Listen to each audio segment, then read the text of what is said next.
अस्सलामु अलैकुम वरहमतुल्लाहि वबरकातुहू। अऊज़ु बिल्लाहि मिनश्शैतानिर रजीम। बिस्मिल्लाहिर रहमानिर रहीम। रब्बि इश्रह ली सदरी व यस्सिर ली अमरी वहलुल उक़दतम मिन लिसानी यफ़क़हू क़ौली।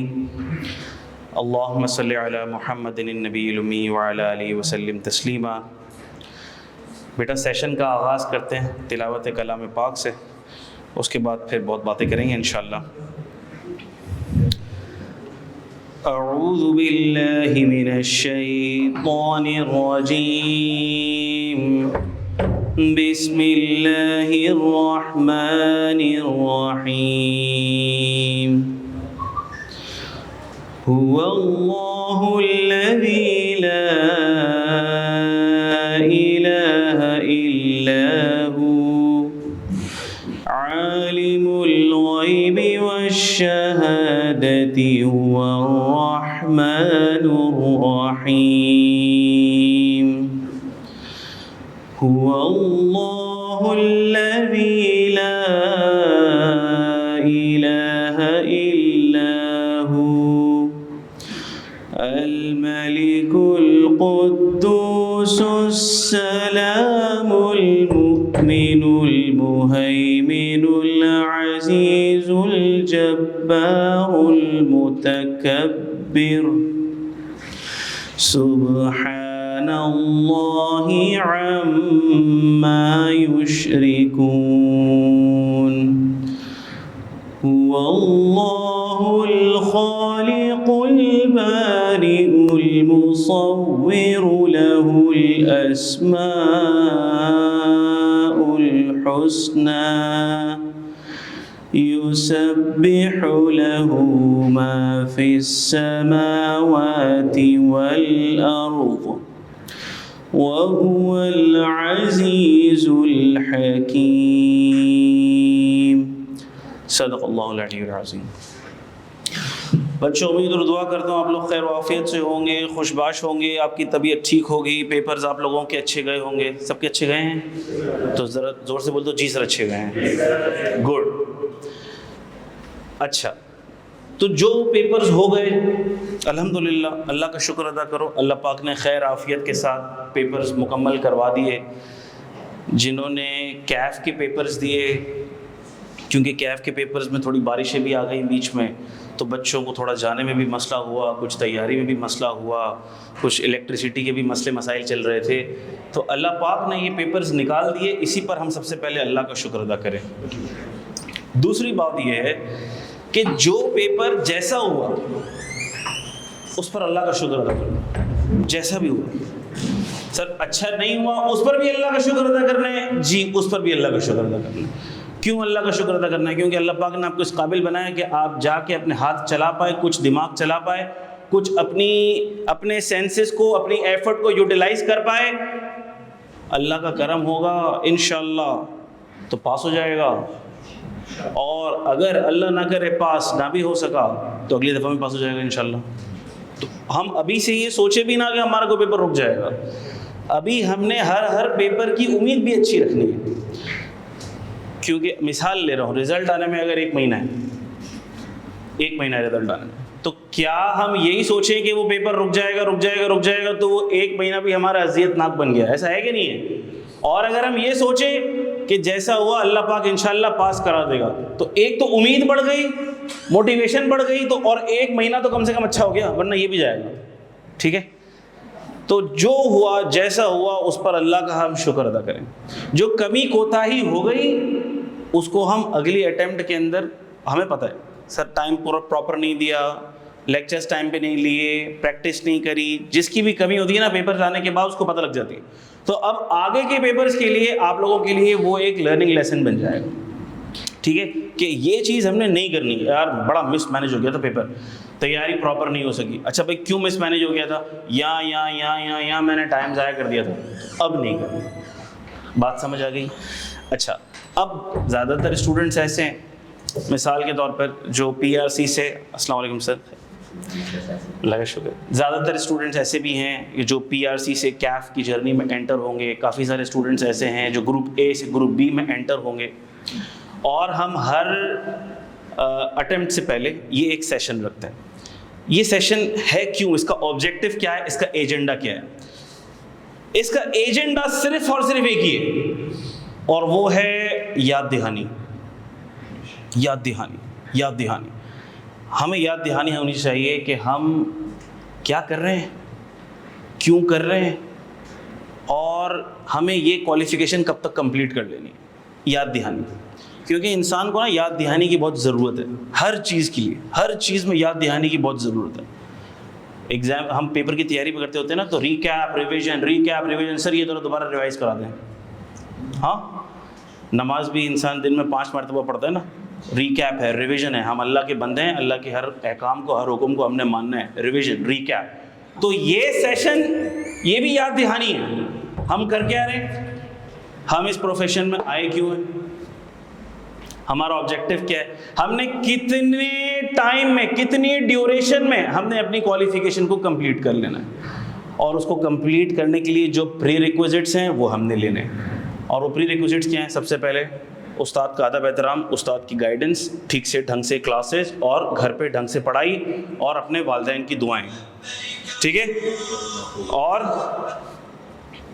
अल्लाह से मदद मांगना, अल्लाह से मदद मांगना कि अल्लाह पाक आप ही हैं जो पास करा सकते हैं। तो सबसे पहले इस चीज़ की याद दहानी कि हम जिस प्रोफेशन में हैं, हम जिस प्रोफेशन में हैं, हम क्यों आए हैं इस प्रोफेशन में, हमने एडमिशन क्यों लिया इस प्रोफेशन के अंदर, क्यों लिया इस प्रोफेशन में एडमिशन।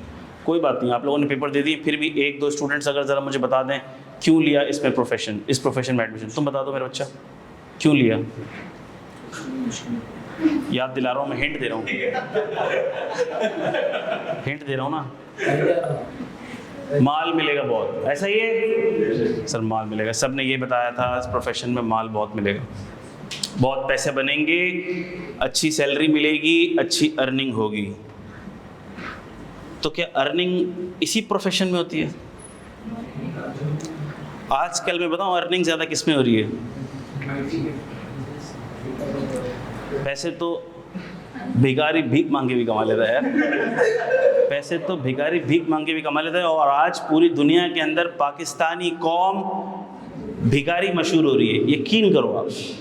सिर्फ इस वजह से नहीं, सिर्फ इस वजह से नहीं कि IMF से भी लोन ले रहे हैं सर, वर्ल्ड बैंक से भी लोन ले रहे हैं। जिस इस्लामी ममालिक के मुल्क के पास जाते हैं वो सोचता है अभी पैसे मांगने के लिए आ गए, वो तो था ही इमेज खराब हमारा। अब क्या हुआ है, अब दूसरे कंट्रीज ने वीज़ा के ऊपर भी इतने इश्यूज क्रिएट कर दिए हैं। आप पिछले रमज़ान में देखो, सऊदी अरब ने वीज़ा पे रिस्ट्रिक्शन लगा दी। रमज़ान के अंदर आखिरी अशरे से पहले 15 रोज़े के बाद वीज़ा इशू नहीं किया उन्होंने, वीज़ा इशू नहीं किया। अभी वीज़ा की रिस्ट्रिक्शंस इतनी सख्त कर रहे हैं, आहिस्ता आहिस्ता आहिस्ता आहिस्ता आहिस्ता आहिस्ता। होटल बुकिंग के बगैर वीज़ा इशू नहीं होगा, सब चीज़ें आपकी कंप्लीट नहीं होंगी, वीज़ा इशू नहीं होगा, बहुत सारे रिस्ट्रिक्शन लगा दिए, वीज़ा के चार्जेस भी बढ़ा दिए। दुबई वाला तो वीज़ा ही नहीं दे रहा, दुबई तो वीज़ा ही नहीं दे रहा, क्यों? पाकिस्तानी यहाँ से जाके भीख मांग रहे हैं। तो अर्निंग तो आप चार्टर्ड अकाउंटेंट से ज़्यादा भिखारियों की हो रही है आजकल, आपस की बात है। तो क्या हम लोग माल कमाने के लिए, सिर्फ पैसा बनाने के लिए आए इस प्रोफेशन के अंदर? आज हम अपनी डायरेक्शन भी ठीक कर लें, आज हम अपनी अप्रोच भी ठीक कर लें, क्योंकि आज अगर हमने अपनी अप्रोच ठीक कर ली ना, तो जितना टाइम हम स्पेंड करेंगे अपनी पढ़ाई में, अपनी एजुकेशन में, आने में, जाने में, घर पे पढ़ने में, अल्लाह पाक हमको उस सब का अजर देगा इंशाल्लाह। हम अपनी डायरेक्शन ठीक कर लें। हमारी मेंटालिटी ये बनी हुई है सर, माल कमाएंगे, पैसा कमाएंगे, अच्छा लाइफ स्टाइल, अच्छी अर्निंग। आज अपनी डायरेक्शन ठीक कर लो। सबसे पहला बिलीफ आप में से, हम में से हर एक का होना चाहिए। क्या मैं आपको रहा हूँ, लेकिन सबसे ज़्यादा मैं खुद मोहताज हूँ इस चीज़ का कि मेरे दिल में अल्लाह पाक इस बात को उतार दें। रिस्क देने वाली ज़्यादा अल्लाह की है।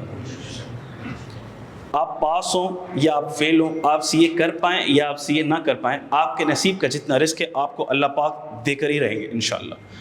और मरने से पहले आपने वो रिस्क पूरा करना है। अगर आपने वो रिस्क पूरा नहीं किया तो आपको मौत भी नहीं आएगी, अब मरेंगे भी नहीं, अब मरेंगे भी नहीं, वो रिस्क आपने पूरा करना है।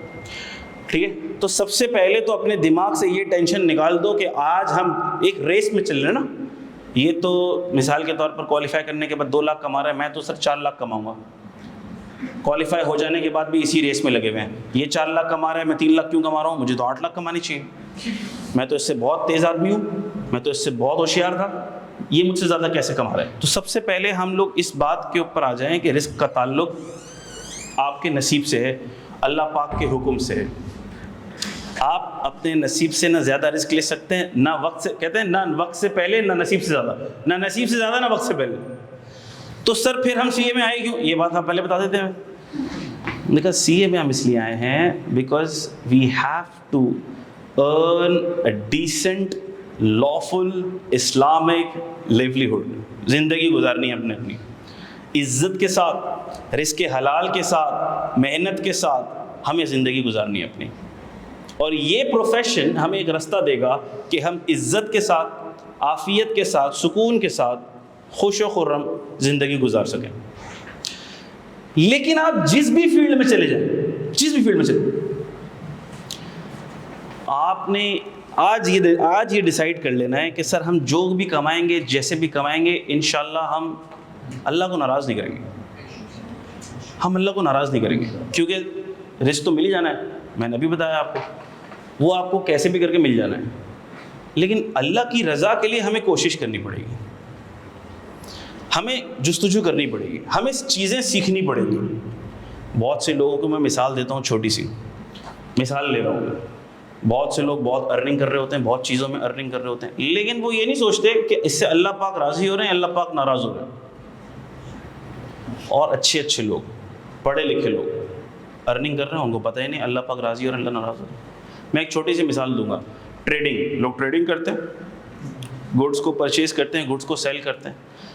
ऐसे भी लोग होते हैं, मिसाल के तौर पर, जो डायरेक्ट ड्रॉप शिपिंग भी करते हैं, सही है। अब आप अगर मिसाल के तौर पर कभी ज़िंदगी के किसी मोड़ के ऊपर इस ऐसे किसी प्रोफेशन में इन्वॉल्व हो, ट्रेडिंग में इन्वॉल्व हो, आपने कहा यार हम भी ड्रॉप शिपिंग करते हैं, तो आपने सबसे पहले क्या सोचना है, यार ये जो मैं ड्रॉप शिपिंग कर रहा हूँ, क्या ये हलाल है, जायज़ है, नाजायज़ है, इज़ इट लीगल और नॉट।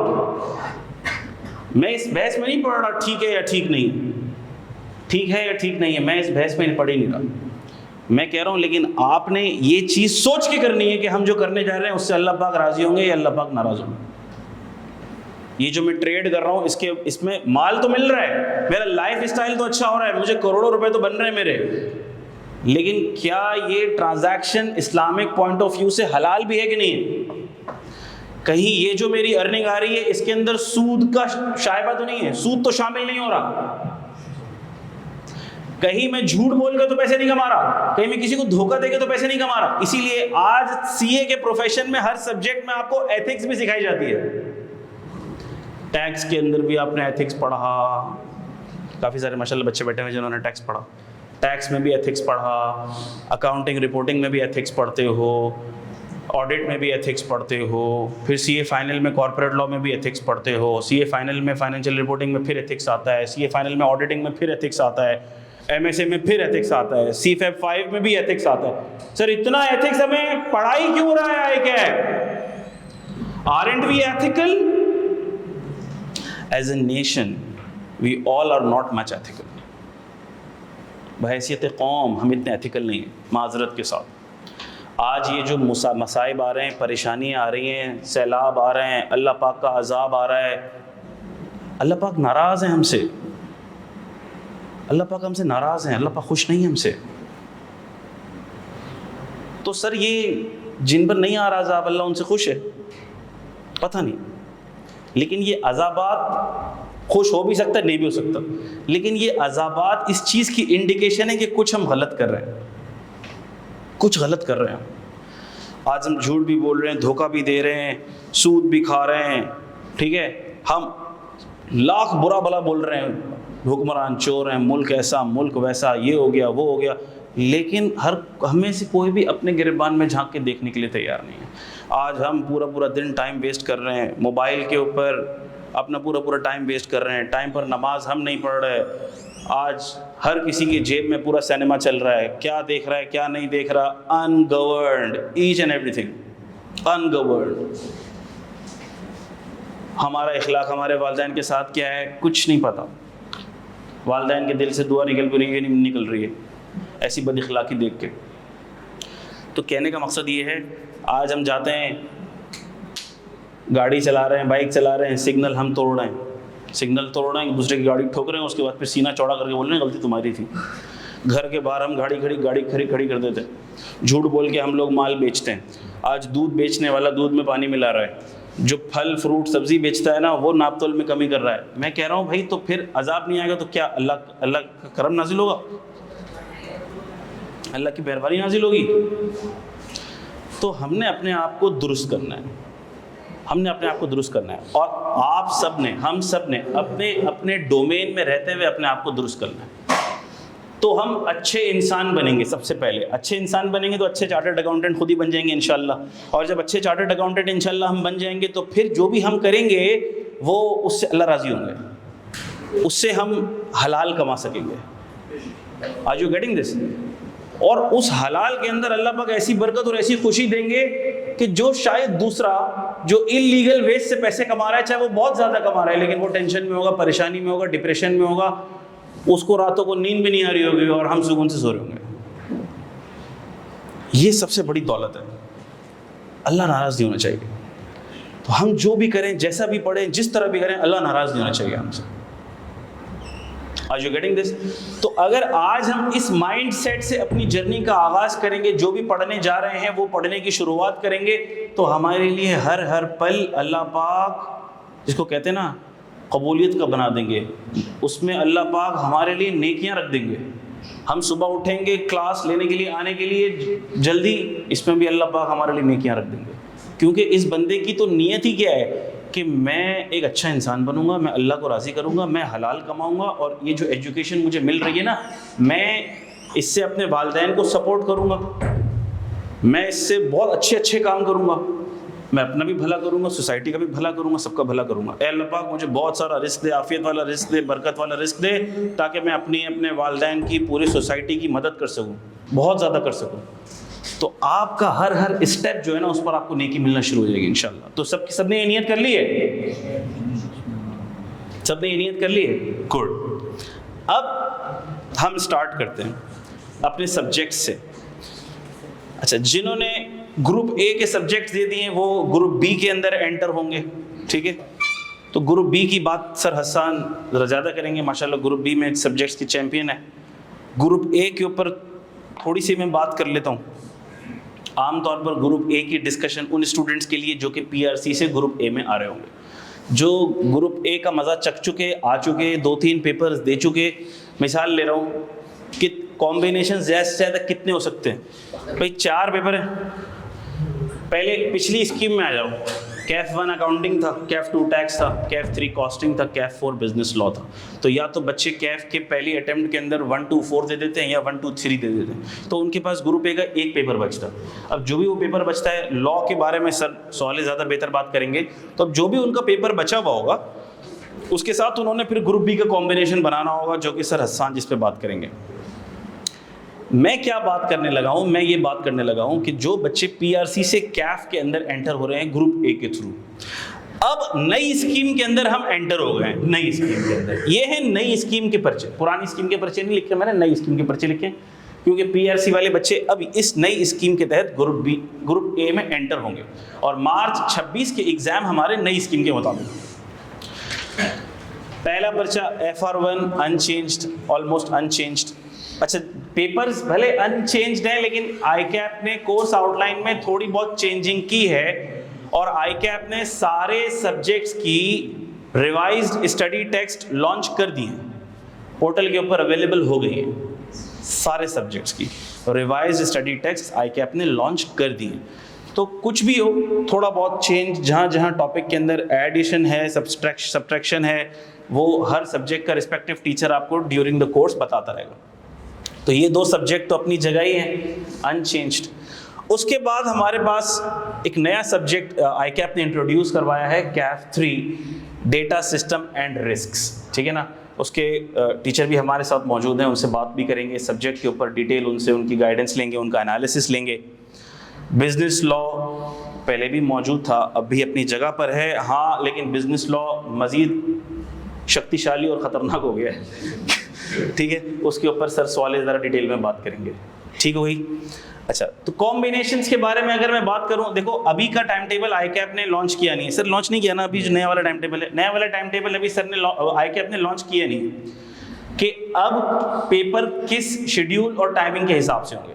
मैंने ये लिख दिए हैं डेज, लेकिन ये डेज मैंने पेपर के नंबर के हिसाब से लिखे हैं। अगर मैं ये अज्यूम करूं कि कैफ 3 जिस दिन होता था अब नया वाला कैफ 3 उसी दिन होगा, तो ये बात आपको समझ आएगी। तो बहर तौर कॉम्बिनेशंस पहले भी वही थे ग्रुप ए के लिए, अब भी वही रहेंगे।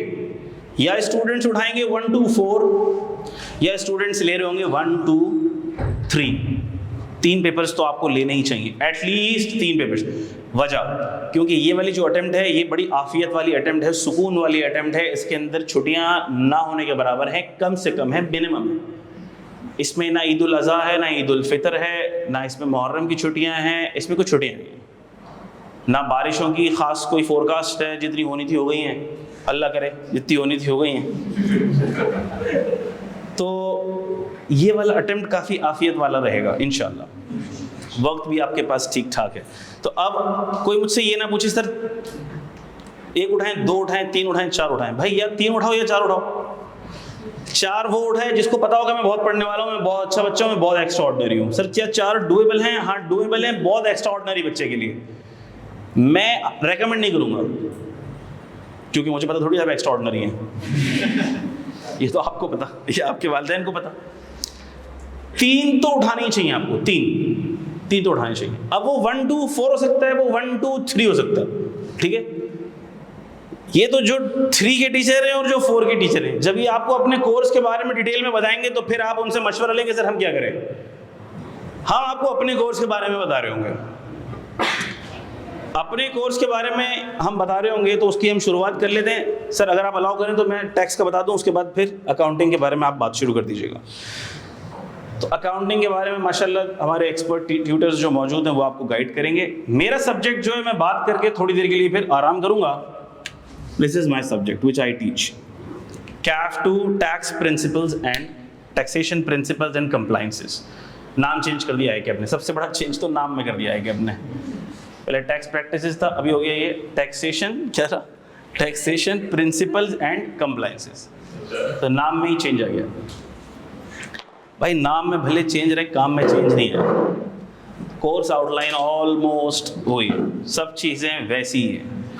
हाँ, लेकिन आपको पता है कि जिन्होंने पढ़ लिया वो तो पढ़ लिया, उनके लिए तो रेलिवेंट नहीं है। जो नए बच्चे आएंगे वो इंशाअल्लाह ताला ये देखेंगे कि this subject is a very interesting subject, is a very important subject. भाई इंपॉर्टेंट है कि नहीं है, मेरे बोलने से कुछ नहीं होगा, पास करोगे तो ही आगे बढ़ोगे।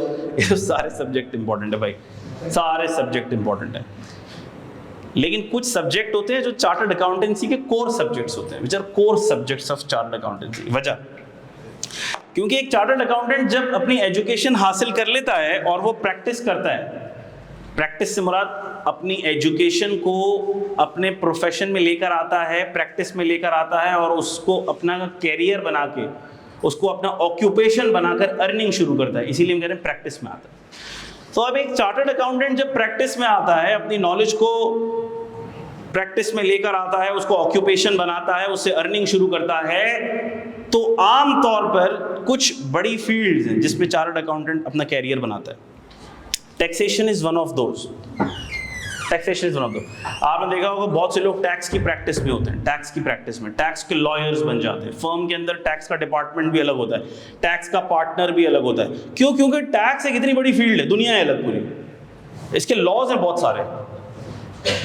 इनकम टैक्स के लॉज हैं, उसमें income tax ordinance, income tax rules, income tax के सारे सर्कुलर्स, नोटिफिकेशन, सब कुछ। फिर सेल्स टैक्स एक्ट अलग है, सेल्स टैक्स रूल्स अलग है, सेल्स टैक्स के नोटिफिकेशंस अलग हैं, STGOs अलग हैं, सब चीज़ें अलग हैं। वो इतना बड़ा सेल्स टैक्स का लॉ बन जाता है। फिर टैक्स के अंदर आप CA फाइनल के अंदर पढ़ेंगे, FED भी होता है, प्रोविंशियल सेल्स टैक्स भी होता है। प्रोविंशियल सेल्स टैक्स सारे प्रोविंसेस का अलग अलग होता है, सिंध का अलग, पंजाब का अलग, KPK का अलग, बलोचिस्तान का अलग, AJK का अलग। तो सबका प्रोविंशियल सेल्स टैक्स होता है। तो इसका मतलब ये एक पूरी दुनिया, एक पूरी फील्ड है जिसको ऑप्ट करके चार्टर्ड अकाउंटेंट सिर्फ इस टैक्स की लाइन को ऑप्ट करके, परस्यू करके they are earning millions, माशाल्लाह, अल्हम्दुलिल्लाह। इसी तरह से हम कहते हैं core subject accounting and reporting है। अकाउंटिंग और रिपोर्टिंग में कमांड हासिल करके chartered accountants are doing wonders माशाल्लाह, they have made their careers. Corporate practice है, कॉर्पोरेट प्रैक्टिस, कॉर्पोरेट लॉयर्स बन जाते हैं और कॉर्पोरेट लॉयर बनकर वो मिलियंस कमा रहे हैं माशाल्लाह से। फिर कोर फील्ड है ही किस चीज की? ऑडिट की, ऑडिटर बन के माशाल्लाह मिलियंस कमा रहे हैं। ठीक है, तो कहने का मकसद ये है कि with in chartered accountancy there are so many subjects which give you immense knowledge that if you have a strong hold and a grip over that knowledge, you can opt this as your field of practice, and taxation is one of those. जो यहाँ भी पढ़ते हैं, CA final में भी आएगा ये subject, CA final में भी पढ़ते हैं आप लोग। Very very interesting subject, very very knowledge based subject. और टैक्स की इम्प्लीकेशन ऐसी है कि आप किसी भी फील्ड में हो, आपको टैक्स जो है ना, टैक्स ये जुड़ा हुआ है। अकाउंटिंग है, अकाउंटिंग एंड रिपोर्टिंग है, तो टैक्स साथ में जुड़ा हुआ है। इसकी टैक्सेशन के आज हर ट्रांजैक्शन में टैक्स की इम्प्लीकेशन है। An accountant cannot be a good accountant without the knowledge of good taxation. Each and every transaction have tax implication.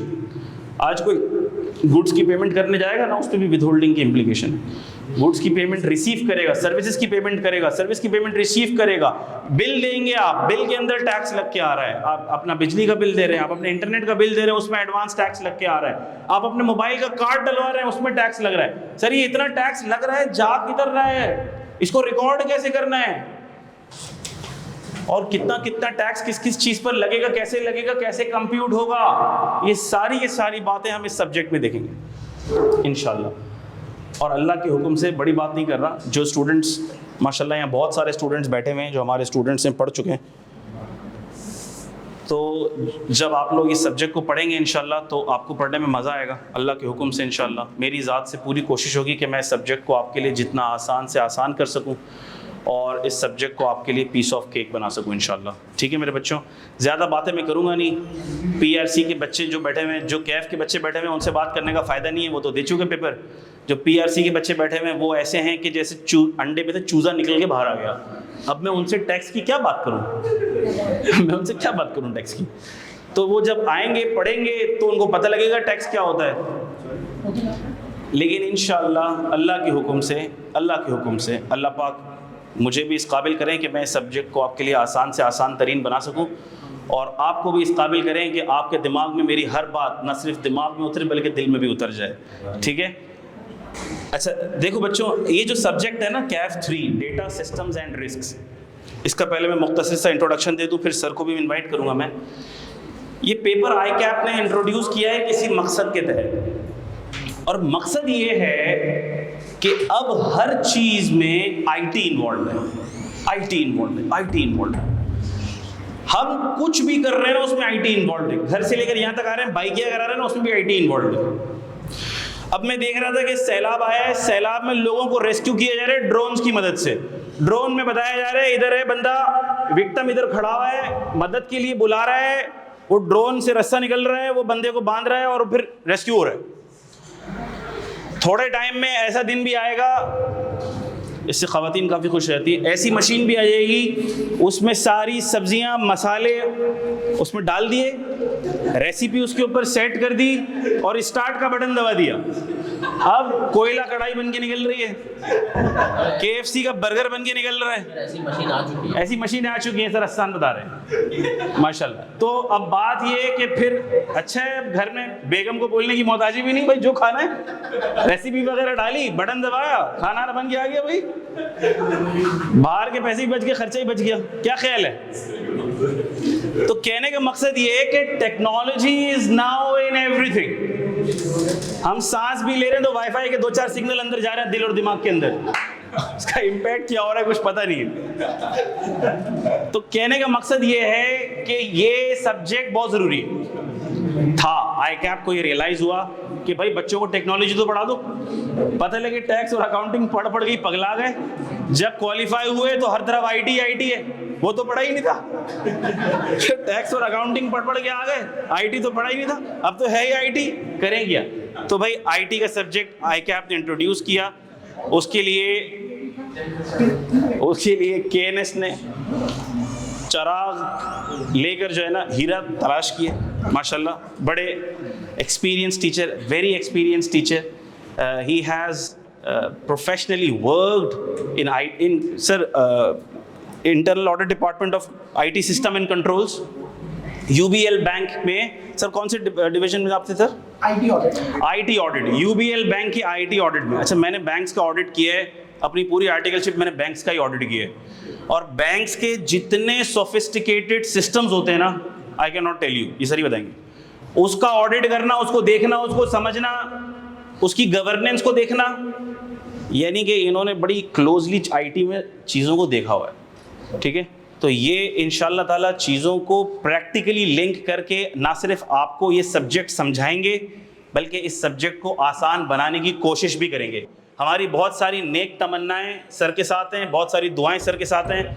अल्लाह पाक इनको बहुत कामयाब करे, इनके लिए अल्लाह पाक बहुत आसानियां पैदा करे, और इनके लिए इस सब्जेक्ट को आपके लिए आसान बनाना आसान कर दे। आमीन। सर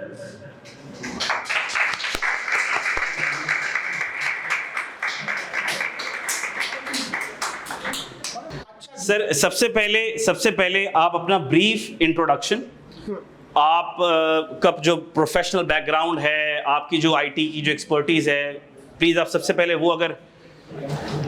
अच्छा, वैसे मैंने सोचा ये था मुनीर साहब कि मैं अपने बारे में आखिर में बताऊंगा, पहले जो है इनसे काम की बात करूंगा। अब जैसे आप कहे वैसे ही हम कर लेंगे। सर असल में जो है ना, आप पहले थोड़ी अपने बारे में बात बताएं ताकि उनको पता लगे ना आप चीज़ क्या हैं। नहीं, वो तो माशाल्लाह आपने बता दिया।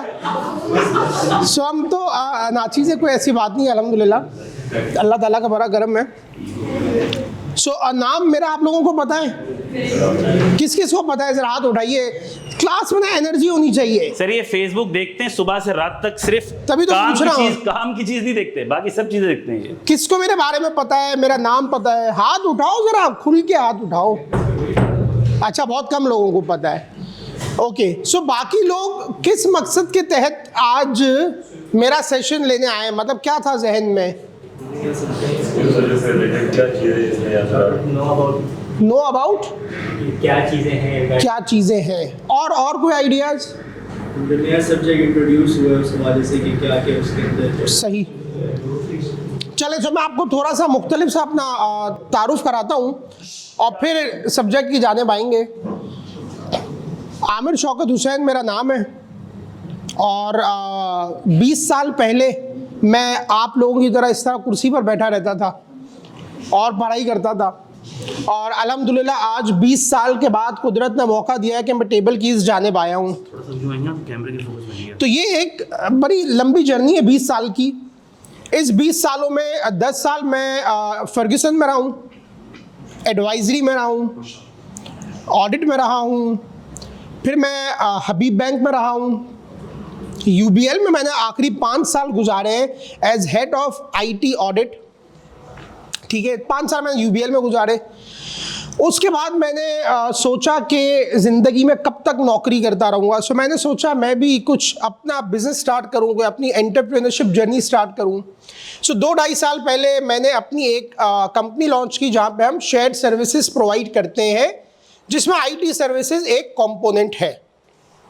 सो ये तो थोड़ा सा बैकग्राउंड हो गया मेरे बारे में। UBL में जो मैंने 5 साल गुजारे IT ऑडिट को लीड करने के लिए, वहाँ UBL जाने का मेरा मकसद ही यही था कि IT की दुनिया को समझा जाए, IT की दुनिया को सीखा जाए।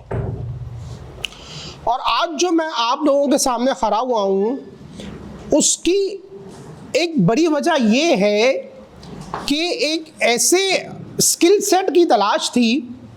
देखिए, टीचिंग तो हो सकती है, बट एक ऐसे स्किल सेट की तलाश थी जहाँ किताबी बात और प्रैक्टिकल बात दोनों साइड का नॉलेज जब पेश किया जाता है तो लिंक बहुत अच्छा क्रिएट हो जाता है, नंबर 1। नंबर 2, मैं खुद भी चार्टर्ड अकाउंटेंट हूँ। आईटी से हम हमेशा से भागते रहे हैं, भागते रहते थे। सो मुझे एक वो जर्नी समझ में आ गई कि एज एन अकाउंटेंट आईटी को समझना कैसे है, क्योंकि आपने कोई हेड ऑफ आईटी नहीं बनना है, बट एज एन अकाउंटेंट वो कौन सी किस तरह से आईटी को ग्रैब करना है। तो वो जो ब्रिज का रोल है वो इंशाल्लाह और अल्हम्दुलिल्लाह मैं ब्रिज के रोल में पार्ट प्ले करने के लिए इंशाल्लाह ताला एक अच्छा रोल प्ले कर सकता हूँ। ठीक है जी। सो पहली बात तो ये है कि मेरे आने की वजह क्या है।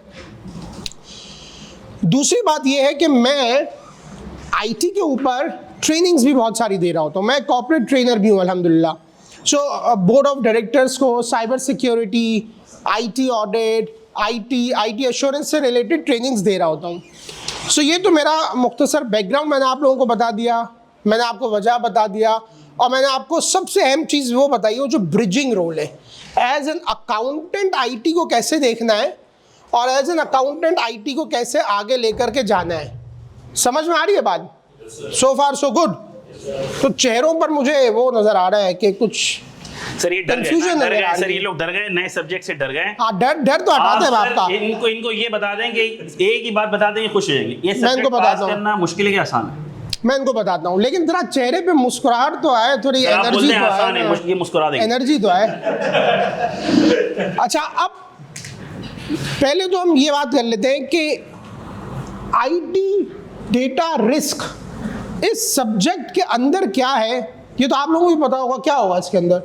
आईटी रिस्क तो सर शहर में भी बहुत है। आईटी होगा, रिस्क है, साइबर सिक्योरिटी है, डेटा, जो सारी नई लफ्ज़ियाँ हम सुन रहे हैं, सारी नई लफ्ज़ियाँ जो हम सुन रहे हैं, AI, data, cyber security, data governance, agile methodology, scrum, जितने भी आप लोग ये अल्फाज देखते हैं वो सब चीज़ें इस कोर्स के अंदर है। तो ये कोर्स उस लिहाज से मुझे ये बताने की ज़रूरत नहीं है कोर्स के अंदर क्या, आप सब लोगों को पता है कोर्स के अंदर क्या है। इट्स ऑल अबाउट आईटी और आईटी के रिस्क। पूरी दुनिया में भी यही चल रहा है, हर जगह बात भी यही चल रही है, हर मेज़ पर गुफ्तगू भी यही हो रही है, और आप लोग भी हर वक्त आईटी में ही इन्वॉल्व है। ठीक है, तो सब्जेक्ट के अंदर क्या है ये तो बड़ी आसान सी बात है। अब हम बात करते हैं कि ये सब्जेक्ट आसान है या मुश्किल है।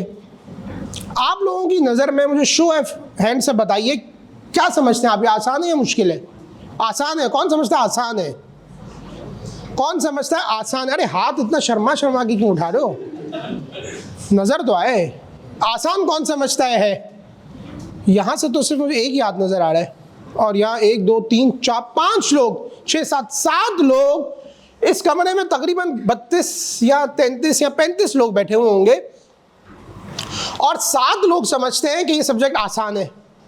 तो बाकी लोग क्या समझते हैं कि ये सब्जेक्ट क्या है? मुश्किल है। देखिए,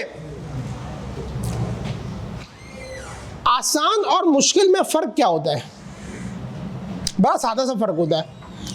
जब चीज़ पढ़कर समझ में ना आए तो मुश्किल लगती है, और जब चीज़ पढ़कर समझ में आ जाए तो आसान लगती है। ऐसा ही है ना, और क्या फ़र्क है? ये सब्जेक्ट इंतहाई आसान है अगर इसको प्रैक्टिकल दुनिया के साथ मिलाकर पढ़ा जाए तो। अगर आप किताबी बातों में लगे रहेंगे, हाँ जी, कोई सवाल है? कोई सवाल है तो पूछ लो प्लीज।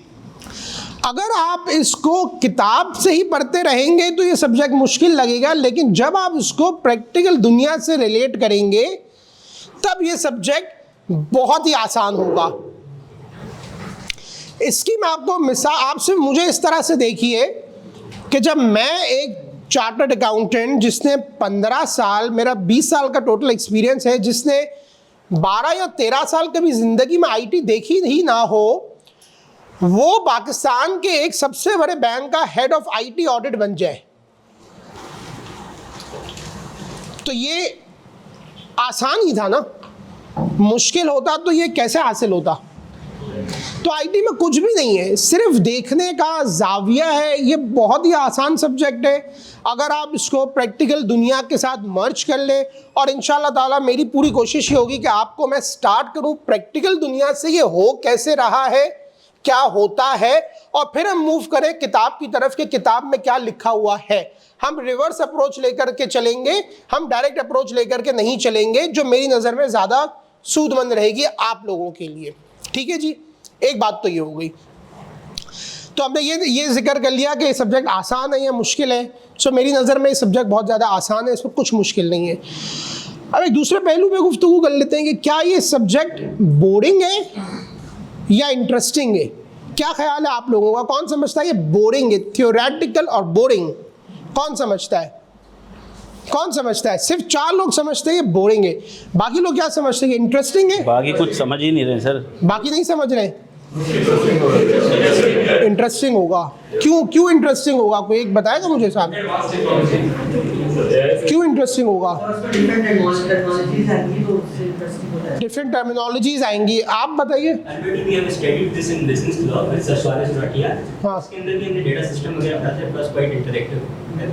तो मेरे ख्याल से तो इसका सिर्फ इतना कहना ही इंटरेस्टिंग होगा कि पूरा दिन अकाउंटिंग, टैक्स, लॉ, कोई नई चीज़ ही पढ़ लोगे तो इंटरेस्टिंग ही है। सही है ना? और मुझे दूसरी कोई इसमें दलील देने की ज़रूरत नहीं है कि क्यों इंटरेस्टिंग है। जब हर वक्त अकाउंटिंग पढ़ोगे, टैक्स पढ़ोगे, लॉ पढ़ोगे, चार्टर्ड अकाउंटेंट सोचोगे, कोई नई चीज़ जब पढ़ने को आएगी, so it should be interesting to you yourself. और अगर वो आप लोगों को इंटरेस्टिंग नहीं लग रही है तो फिर इसका मतलब कहीं ना कहीं गड़बड़ आप लोगों में है। ठीक है ना? सो ये इस सब्जेक्ट के बारे में मैंने आपको बताया, मैंने आपको अपनी अप्रोच के बारे में बताया, मैंने आपको ये कंफर्ट दी कि ये सब्जेक्ट कोई मुश्किल नहीं है। सारे ही सब्जेक्ट, कोई भी सब्जेक्ट की बात की जाए, सिर्फ आईटी की बात ना करें, वो पढ़ते हुए मुश्किल लगते हैं, लेकिन ये टीचर के अंदाज के ऊपर होता है वो कितना आसान आपके लिए बना सकता है या बनाने के काबिल होता है। सो ये ओवरव्यू था सब्जेक्ट के बारे में। मेरे बारे में जो है ना, मैंने आपका काम आसान कर दिया था, इंटरेस्टिंग इसलिए मैंने बोल दिया था ना, खाने पकाने की मशीन वगैरह आईटी वाईटी भी चल रही है, तो इंटरेस्ट इनका डेवलप हो गया था। सर इसमें 2-3 बातें आप थोड़ी सी और रोशनी डाल दें कि पहली बात तो ये, अच्छा जो क्लासेस स्टार्ट हो रही हैं, कैफ 3 की फर्स्ट क्लास होगी ऑन वेडनेसडे इंशाल्लाह, वेडनेसडे एट 10 AM। तो फर्स्ट क्लास सर की कब होगी मैंने बता दिया। दूसरा सर थोड़ा सा ये बता दें, अच्छा जो भी नया सब्जेक्ट आता है पहले थोड़ा सा आईकैप हल्का हाथ भी रखता है, तो एक ये आप लोगों के लिए अच्छी खबर है कि आईकैप थोड़ा सा उसका पेपर ईजी देता है। दूसरा सर थोड़ा सा ये बता दें कि ये कोर्स कितने घंटे का है और इसमें MCQ बेस्ड वगैरह, क्योंकि आईकैप ने कुछ मॉडल पेपर दिया उसमें MCQs वगैरह भी हैं, तो उसको क्या स्ट्रैटेजी होगी और ये कितने आवर्स में कंप्लीट होगा कोर्स, थोड़ा इस बारे में भी। देखिए, ये कोर्स के 3 मुख्तलिफ हिस्से हैं, डेटा, सिस्टम और रिस्क, जिसका 30% रिस्क के बारे में, बाकी 70% जो है डेटा और सिस्टम के बारे में है। पेपर जो इसका सैम्पल पेपर है वो मैं आप लोगों को उसके बारे में, जो पहला दिन होगा मुनीर साहब, उस वक्त मैं सोच रहा हूँ कि उस वक्त उनको सैम्पल पेपर और MCQs और इस हवाले से फर्दर डिटेल में बताया जाए। मैं इंशाल्लाह ताला इनको जो वेडनेसडे को क्लास है उसमें इसके ऊपर और डिटेल में बता दूंगा। रेशियो मैंने आप लोगों को बता दिया है, रिस्क इज 30%, बाकी 2 चीज़ें मिला के जो है वो इस सब्जेक्ट से रिलेटेड किसी का कोई सवाल हो प्लीज, सवाल है तो बताइए। दिल में किसी के कोई अरमान हो सर से सवाल हो पूछने का, आईटी में ऐसी क्या टेक्नोलॉजी आ जाए जो हमारा कोर्स याद रखने में मदद दे, हमें हमारा जो ब्रेन तेज कर दे। ब्रेन तेज करने के लिए मैंने आपको 2-3 तरीके बताए हैं, वो आप लोग अपना लो। आईटी की ज़रूरत नहीं पड़ेगी ब्रेन तेज करने के लिए। कुरान को देख कर पढ़ो, मिसवाक करो, बादाम खाओ, इंशाल्लाह ताला दिमाग आपका तेज हो जाएगा। Sir thank you so very much, may Allah bless you. और इंशाल्लाह हमारी बहुत सारी दुआएं हैं कि अल्लाह पाक इस कोर्स को बहुत ऐसा कर दे कि ये बहुत अच्छे तरीके से डिलीवर हो, बहुत इफेक्टिव वे में डिलीवर हो, और माशाल्लाह सबको पढ़ने में बहुत मज़ा आए। Thank you very much sir, thank you. अच्छा बेटा थोड़ा सा ज़रा, क्योंकि सर सोले को भी जल्दी निकलना है कहीं, तो सर अगर आप अलाउ करें मुझे, तो सर सोले सर प्लीज़, माशाल्लाह हर दिल अजीज़ स्टूडेंट्स के सबसे फेवरेट,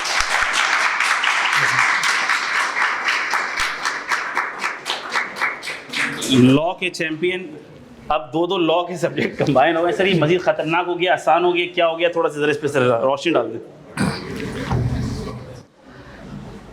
अच्छा बेटा, अस्सलामु अलैकुम वरहमतुल्लाहि वबरकातुह। ये माशाल्लाह सारे लोग जाने पहचाने हैं और ये सारे वही लोग हैं जिन्होंने लॉ का पेपर दे दिया है ऑलमोस्ट। चले माशाल्लाह, बहुत अच्छा लग रहा है आप सबको यहाँ पे देख के। एक बात तो तयशुदा है कि अब जो चार्टर्ड अकाउंटेंट्स आएंगे ना मार्केट में, वो सारे हैंडसम और स्मार्ट भी होंगे, सिर्फ मेंटली नहीं बल्कि फिजिकली भी। तो ये एक बहुत ही खुशाइन बात है। दूसरी बात कि अब आपको पता लग गया है कि पेपर जो है वो हमारा मर्ज हो गया है, बिजनेस लॉ और कंपनी लॉ। एक्चुअली ये दोनों पेपर्स आपके मर्ज हो गए। अब जिन बच्चों ने बिजनेस लॉ का पेपर दिया और कंपनी लॉ अब तक अटेम्प्ट नहीं किया, और इंशाल्लाह उनका बिजनेस लॉ पास हो गया, मैंने ये नहीं कहा हो जाएगा, हो गया आपका पेपर पास, ठीक है। अब उनका पेपर पास हो गया है। अब ये जो कंपनी लॉ वाला जो पोर्शन है दैट इज 50%, अब उनको वो अटेम्प्ट करना होगा। सर क्या इनको इसी साल इसी अटेम्प्ट में ही वो कंपनी लॉ का पेपर देना है या वो गैप भी ले सकते हैं? वो गैप ले सकते हैं। उनका वो बिजनेस लॉ का पेपर पास है, कंपनी लॉ का पेपर अब उनको देना है, चाहे वो इस अटेम्प्ट में दें चाहे वो नेक्स्ट अटेम्प्ट में दे दें। सर बिजनेस लॉ और कंपनी लॉ मिल गया, पहले ये कितना सिलेबस कितना था इसका? पहले जो इसका जो सिलेबस था वो आपको पता है कि बिजनेस लॉ के अंदर तकरीबन कोई 18 चैप्टर्स हैं, ऐसा ही था। कंपनी लॉ में 12 चैप्टर्स हैं, दोनों मिला के 30 चैप्टर्स। अब क्या कर दिया इन्होंने, बिजनेस लॉ के चैप्टर्स रिड्यूस करके इसको 15 कर दिया है। अच्छी बात। कंपनी लॉ के 12 चैप्टर से अब हो गए 10, तो टोटल कितने हो गए? 25 डिस्काउंटेड रेट में। अच्छी बात हो गई है आपके लिए, ये सुनो, मतलब अच्छा है ना यार। पहले 30 चैप्टर्स पढ़ने थे, अब एक ही साथ हमें 25 पढ़ा देंगे, ज्यादा अच्छा हो गया आपके लिए। अब जिन बच्चों ने बिजनेस लॉ का पेपर दे दिया वो आधा पेपर अटेम्प्ट करेंगे, सिंपल। अब सवाल यह है कि सर क्या ये पेपर आसान हो गया हमारे लिए या मजीद मुश्किल हो गया है?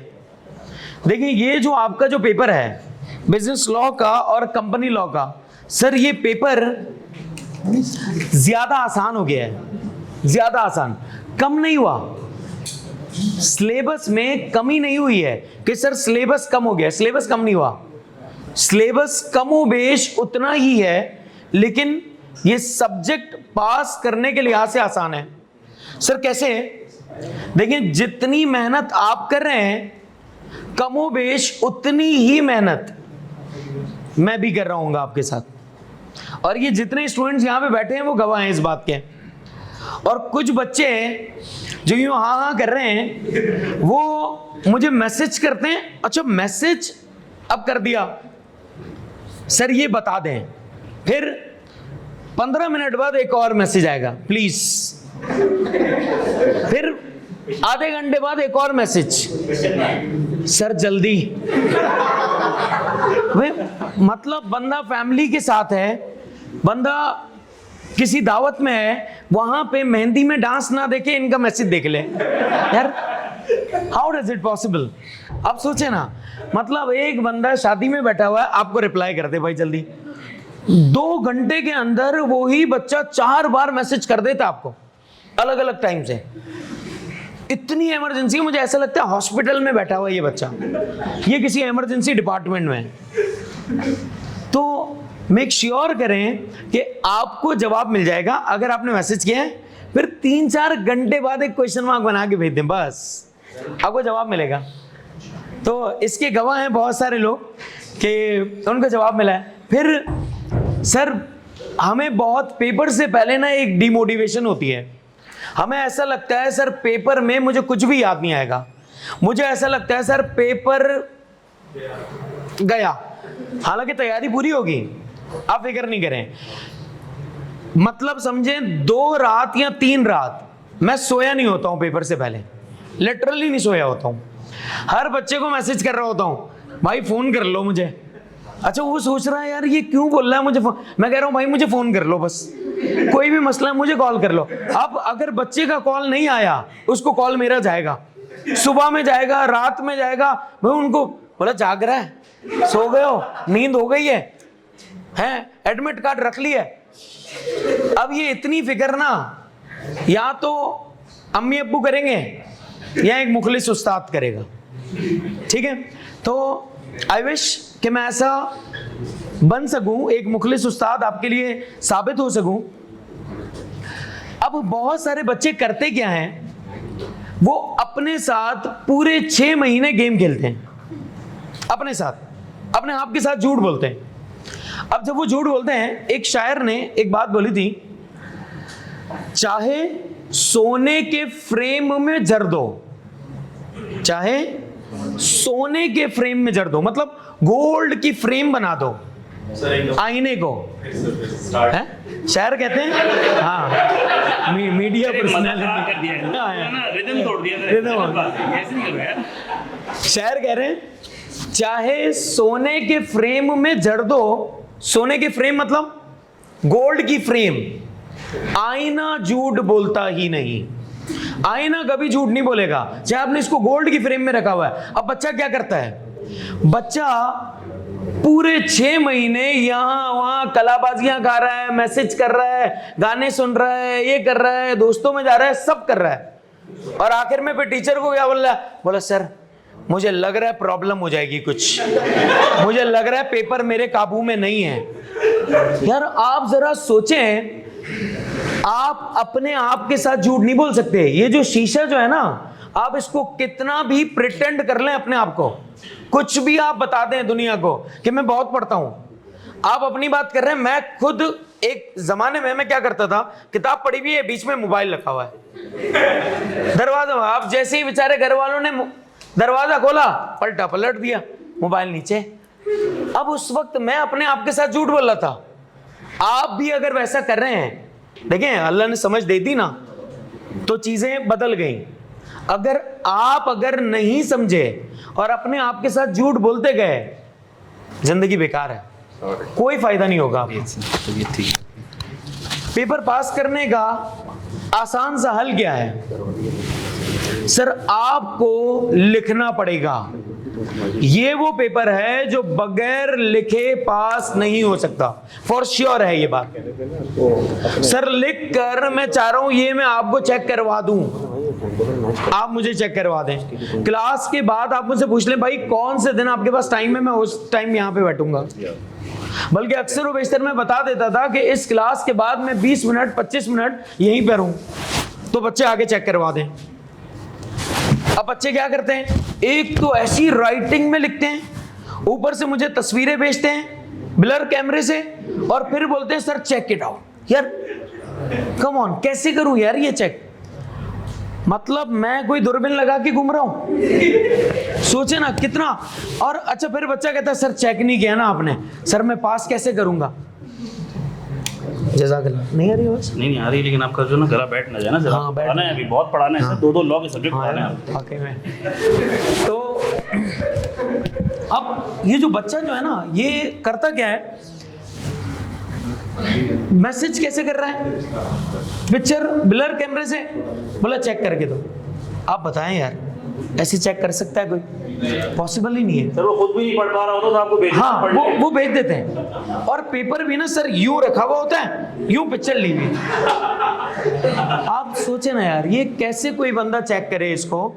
ये पता है ये अच्छी अप्रोच नहीं है, ये आप अपना रिस्क का बर्डन किसी और पे शिफ्ट कर रहे हैं। हर बंदा आपका रिस्क नहीं उठाएगा अपने कंधे पे।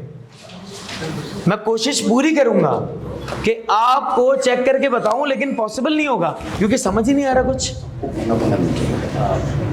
अब हमारी स्ट्रेटेजी बिल्कुल सिंपल है, बिजनेस लॉ और कंपनी लॉ के हवाले से, क्योंकि आप सब्जेक्ट मर्ज हो गया है। हम क्या करेंगे, हम करेंगे ये कि बिजनेस लॉ को पहले स्टार्ट नहीं करेंगे, एक एक हफ्ता रखेंगे। एक हफ्ता बिजनेस लॉ, एक हफ्ता कंपनी लॉ।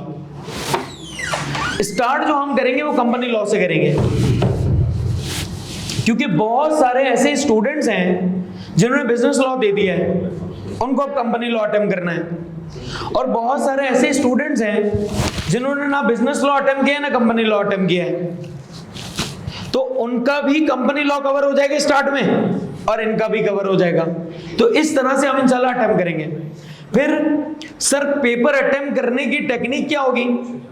पेपर्स आते कैसे हैं? सिनेरियो बेस्ड पेपर आता है आपका 50% ऑलमोस्ट।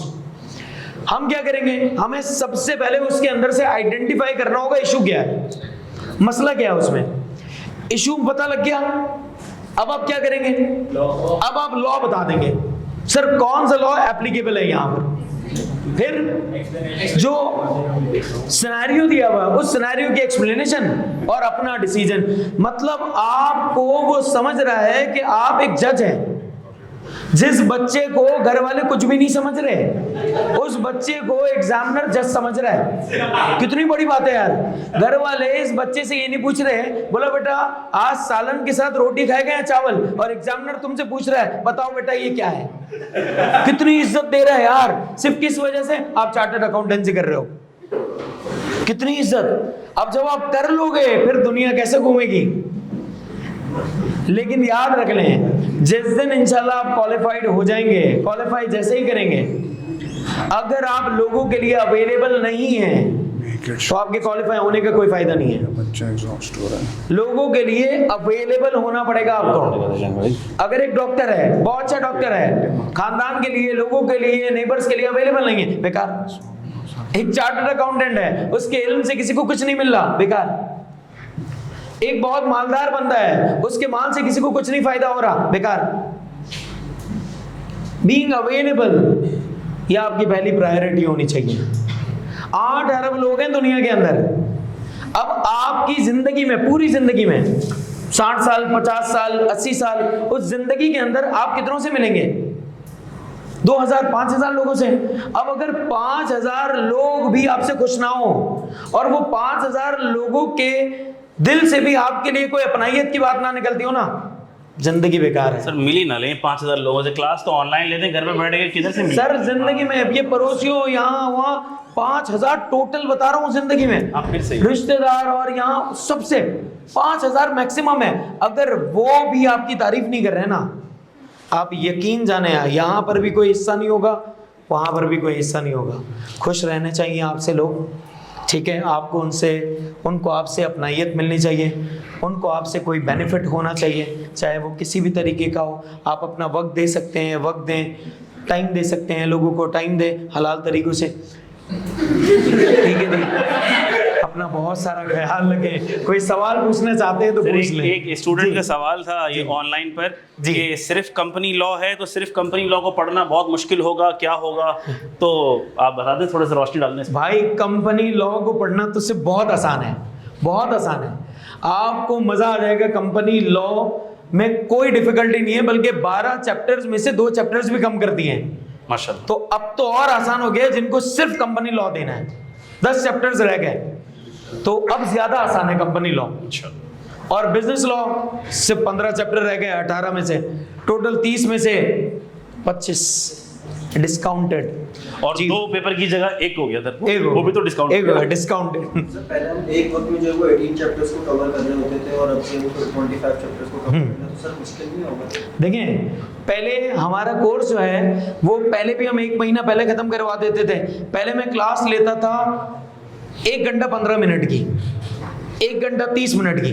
अब हमने क्लास का ड्यूरेशन 2 सवा 2 घंटे का कर दिया, तो कवर हो जाएगा। वही 1 महीना पहले इंशाल्लाह, पेपर से 1 महीना पहले मेरी तरफ से इंशाल्लाह, आज भी आपको बता रहा हूँ, इंशाल्लाह अल्लाह ने चाहा तो आपको 1 महीना पहले मैं ऑफ कर दूंगा कि आप जाएं, अब आप प्रैक्टिस करें और जिंदगी एंजॉय करें अपनी।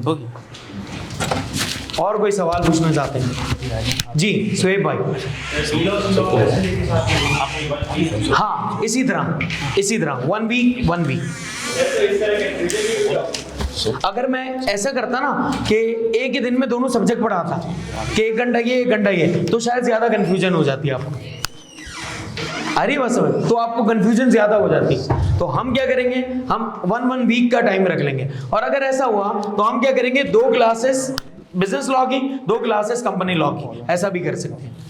इट डिपेंड्स, जब हम क्लास में मिलेंगे स्टार्ट हम 1 हफ्ता कंपनी लॉ से करेंगे इंशाल्लाह। पास हो गया, मतलब पास हो गया, हो गया, क्लैपिंग, आपका लॉ हो पास गया। हो गया, क्लैपिंग क्लैपिंग, हो लॉ पास हो गया, गया। हो गया। अच्छा सर, मैं जाऊँ या तुम आ सर रहे हो? बच्चों का मैसेज आया, सर मेरिट कब अनाउंस हो? आपने गलत सुना, मैरिड कहते हैं, मैरिड कह रहे थे वो। हाँ, married। आपने मैरिड सुन लिया, वो दिमाग में कुछ और चल रहा है इनके। तो भाई इंशाल्लाह पास तो है आपका पेपर, इंशाल्लाह इंशाल्लाह। हाँ भाई कब आ रहा है? बस ठीक है जी, कोई सवाल आप लोगों का? लो पूरे बैच में नहीं किया, आज क्या करेंगे सवाल? नहीं सर, इतने सवाल किए इन्होंने, मैं हिल गया हूँ। हम तो पूरे बैच में वेट ही करते हैं कोई सवाल आए कोई। अच्छा सवाल आया था पेपर से 1 दिन पहले, सवाल आया था, सर बताए अब क्या करना है? मैंने कहा आयतल कुर्सी है आपके पास, 4 कुल हैं, डिफरेंट ऑप्शन है आपके पास, अब यही हो सकता है भाई। चलें जी, thank you so very much, stay blessed, wish you all the very best. और मैं सर सऊद तारिक को स्टेज पे बुलाता हूँ सर। मैं ही बुलाऊंगा इनको। जी जी जी जी हाँ, क्योंकि ये बहुत बड़ी पर्सनालिटी है, मैं बहुत छोटा अच्छा हूँ। मेरे लिए बड़ा ऑनर की बात है। अस्सलाम वालेकुम दोस्तों, कैसे हैं, खैरियत से? I just take 5 minutes of yours. मुझे कहीं पहुंचना था तो मैंने कहा पहले मैं इंटरव्यू करता हूँ, मैंने क्लोजिंग रिमार्क्स में देता हूँ। मेरे लिए बड़ा फख्र की बात है कि सोले भी माशाल्लाह मेरे स्टूडेंट हैं जी, ऐसे ही है, बताऊँ ना सर बताया, पता है बच्चों को, ठीक है ठीक है। नहीं जब तुम यहाँ स्टेज पे होता लगता है कि मेरी जवानी है ना वो वापस लौट आई है और वक्त का पहिया पीछे चला गया 20 साल पहले। और जिनको बुला रहा हूँ साउथ, वो भी मेरे स्टूडेंट हैं। साउथ भाई प्लीज वेलकम, जोरदार तालियां भाई। तो अल्लाह हैज़ बीन वेरी काइंड कि माशाल्लाह प्रोफेशन के अंदर 80% फैकल्टी जो है वो मेरी अपनी माशाल्लाह ट्रेन डेवलप्ड है। साउथ ने माशाल्लाह ज़बरदस्त कंट्रीब्यूशन दिया था और इनका जो मेन डोमेन है, we started from cost accounting मेरे ख्याल में South, if you go back Bahadurabad campus, तो साउथ ने कॉस्टिंग से स्टार्ट किया था माशाल्लाह, मैनेजमेंट अकाउंटिंग, और फिर ये कैफ में भी आए थे और फिर हम माशाल्लाह अब ये MFA में माशाल्लाह चीते हैं और BFD भी पढ़ाते हैं। तो मैंने कहा इनकी भी क्या कमिटमेंट थी, तो मैंने कहा पहले इनको मैं खुद पर्सनली दावत देना चाह रहा था। साउथ 2-3 सवाल वही हैं MFA के हवाले से, तो आप खुद ही ब्रीफ करें। थैंक यू वेरी मच जी। My name is Saud Tariq. सबसे पहले तो thank you sir Sajid, thank you to all faculty members and sorry sir थोड़ा सा जो है निकलना था। तो अच्छा थोड़ा सा इस पर मैं बात कर लूँ कि देखें कैफ 6 का ही पेपर हुआ करता था, इसका पुराना नाम था, क्या नाम था पुराना? MFA, managerial and financial analysis. अच्छा अब इसका नाम क्या हो गया जी? तो अब वो MFA का A तो वही है एनालिसिस वाला, मगर जो मैनेजरियल और फाइनेंशियल एनालिसिस का नाम था उसको बिल्कुल चेंज कर दिया गया। अच्छा मज़े की बात ये है कि ये पेपर जो है वो MFA ही है। अब बोलेंगे नहीं सर नाम चेंज हो गया, नहीं MFA ही है। अगर आप इसकी ग्रेड देखेंगे तो अभी भी पहली ग्रेड मैनेजरियल एनालिसिस है, वही 30 to 40 मार्क्स। वही जो सेकंड ग्रेड है वो जो है ना क्या कहते हैं फाइनेंशियल एनालिसिस है। वो अलग बात है कि पहले उसका नाम जो था वो फाइनेंशियल एनालिसिस था, अब इन्होंने जो है ना क्या कहते हैं risk management and financial analysis, अब उन्होंने क्या किया कि रिस्क मैनेजमेंट अलग कर दिया और फाइनेंशियल एनालिसिस अलग कर दिया। अच्छा मजे की बात ये जो तीसरी ग्रेड थी जो पहले थी बजटिंग एंड प्रोजेक्शन, उसका नाम अब फाइनेंशियल एनालिसिस कर दिया, हालांकि अंदर कंटेंट बिल्कुल वही है। अभी टाइम थोड़ा कम है वरना मैं आपको यहाँ पे जो है वो बना के भी दिखाता कि जो ग्रेड है वो ABCD, पहले 3 ग्रेड थी ABC, अब उन्होंने ABCD कर दी। एक नई ग्रेड ऐड की है जिसका नाम है सस्टेनेबिलिटी। अच्छा ये ग्रेड क्यों ऐड की गई है इसका भी मैं आपको थोड़ा बैकग्राउंड बता दूं कि एक पेपर होता था CFAP 3 SPM, ठीक है जी, CFAP पे, अब वो पेपर जो है वो ख़त्म कर दिया गया और उसकी जगह एक नया पेपर आ गया सस्टेनेबिलिटी का। अच्छा एक और बात बड़ी इंपॉर्टेंट है कि देखें आई थिंक सर यहाँ मौजूद है, ये MFA का पेपर जो है वो आई थिंक 2021 में सर मेरे ख्याल से फर्स्ट टाइम आया, उससे पहले ये नहीं था। अच्छा ये MFA के पेपर का बैकग्राउंड ये है कि जब हम CA फाइनल में जब स्टूडेंट्स जाते थे तो वहाँ पे वो पढ़ते थे BFD, वहाँ पे वो पढ़ते थे ये थ्योरीज जो क्या कहते हैं SPM में होती थी, मगर कैफ में कोई पेपर पीछे था नहीं। तो आज अगर आप इस पेपर को देखेंगे ना तो ये इट्स अ बेबी पेपर। अच्छा ये किन पेपर्स का बेबी पेपर है? ये BFD का बेबी पेपर है, ये SPM जो CFAP 3 पुराना हुआ करता था उसका बेबी पेपर है, और अब मैं कहूँगा कि ये जो CFAP 3 नया आ रहा है सस्टेनेबिलिटी का, जिसका अपने आई गेस वर्कशॉप भी अभी कुछ दिन पहले कंडक्ट किया था, sir Hasan was also there and जो ना और भी टीचर्स थे उसमें। तो कहने का मतलब है कि ये एक आपकी बेस बनाई जा रही है, तो आपने ये सोच के पढ़ना है कि ये पेपर एक तैयारी है। किस चीज़ की तैयारी है जी? CFAP की, क्योंकि CFAP 3 CFAP 4। अच्छा, एक और मैं मज़े की बताऊँ, क्योंकि मैं MSA 2 भी पढ़ाता हूँ, CFAP 4 BFD भी पढ़ाता हूँ, CFAP 3 पढ़ाता हूँ, MSA 2 भी पढ़ाता हूँ। MSA 2 के अंदर भी वो चीज़ें आ रही होती हैं जो आप यहाँ पढ़ेंगे। तो ये बहुत इंपॉर्टेंट पेपर है, क्योंकि इस पेपर की जो रूट्स हैं, इस पेपर की जो शाखें हैं, ये इस पेपर का जो क्या कहते हैं आपका कॉन्सेप्ट है, वो आपको CFAP 4 BFD में हेल्प करेगा, CFAP 3 में हेल्प करेगा और MSA 2 में हेल्प करेगा। अच्छा, MSA 2 भी खत्म हो गया, उसकी जगह एक नया पेपर आ रहा है, स्ट्रैटेजिक केस स्टडी पेपर। मगर जो केस स्टडी पेपर है, इट इज़ ऑल्सो वो जिस तरह इन्होंने MFA में किया कि नाम बदल दिया है, अंदर से कॉन्टेंट ऑलमोस्ट सेम ही है। तो ये बस एक छोटी सी आप लोगों को एडवाइस थी कि ये पेपर जो है वो बहुत इंपॉर्टेंट पेपर है। अच्छा, किसी ने MFA के बारे में सुना है? मुश्किल पेपर था, आसान पेपर था? क्या पासिंग परसेंटेज था, को बता सकता है? 40% नहीं यार, कम कर दिया आपने, बढ़ाएं इसको। नहीं, 65 बहुत ज़्यादा हो गया ये, दरमियाना कुछ लेके आए। 46 नहीं 50 के आसपास कर लेते हैं, थोड़ा सा समझने में आसानी होगी। तो आप जितने भी एग्जामिनर कमेंट्स उठा के देख लें, उसमें आपको नजर आएगा कि इसका पासिंग परसेंटेज है 50, जो कि it is one of the best passing percentage मेरे ख्याल से। आई थिंक सर काशिफ हमारे कॉस्टिंग ग्रुप बैठे हैं, मेरे ख्याल से कॉस्टिंग में सर 50% ये हमारे लिए ख्वाब है मेरे ख्याल से। ठीक है, 40% भी आता है तो हम खुश होते हैं कि यार 40% आ गया, 30, 35, 35, 30 इस तरह से चल रहा होता है। मगर एक डिस्क्लेमर मैं यहाँ पे दे दूँ कि चूंकि अब ये पेपर का नंबर चेंज हो गया, क्या नंबर हो गया अभी? ठीक है, दूसरा इस पेपर का जो है वो एक रुतबा बढ़ गया है। तीसरी बात ये कि ये आगे CFAP में बहुत ज़्यादा इंपॉर्टेंस जो है वो क्रिएट करेगा। और ये नया पेपर नहीं रहा, तो मैं पर्सनली एक्सपेक्ट कर रहा हूँ कि इसका लेवल बढ़ेगा, इसका लेवल थोड़ा बढ़ेगा। तो इसकी वजह से मैं समझता हूँ सीरियसनेस के साथ जो है पेपर देना होगा।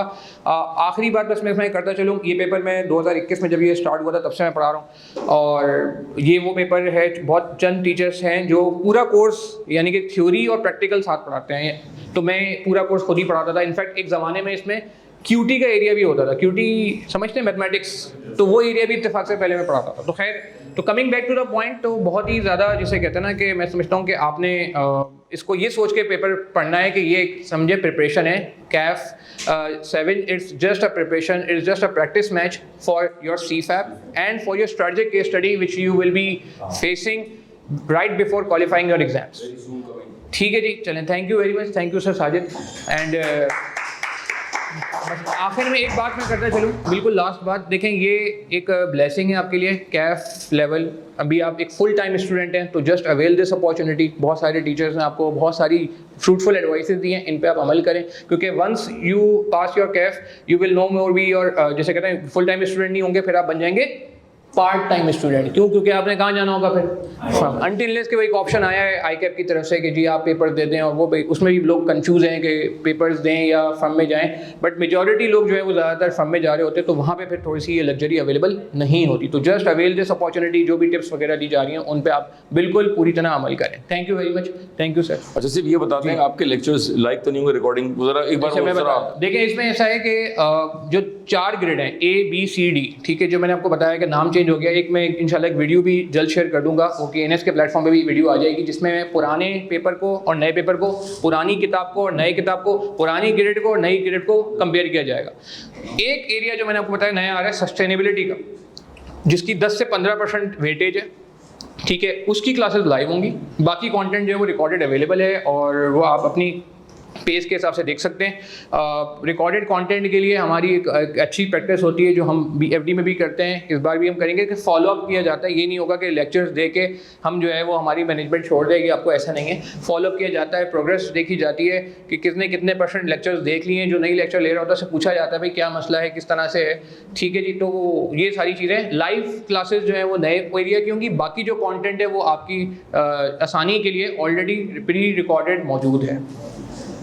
रीसेंट अटेम्प्ट्स के लिए भी लोग थोड़ा सा होते हैं, तो रीसेंट अटेम्प्ट्स की क्लासेस भी लाइव होती हैं, वो भी जो है वो आपको पोर्टल पे अवेलेबल कर दी जाएंगी। टेस्ट भी पोर्टल पे सब चीज़ें अवेलेबल हैं, जो भी कंटेंट है। और सबसे इंपॉर्टेंट चीज़ कि अगर किसी की कोई इंडिविजुअल क्वेरी होती है तो डायरेक्टली पर्सनली मुझे मैसेज करता है, और मैं जो है वो हर बंदे की क्वेरी, चाहे वो CAF का स्टूडेंट हो या CFAP का स्टूडेंट हो या MSA का स्टूडेंट हो, वो मैं खुद ही रिस्पॉन्ड करता हूँ।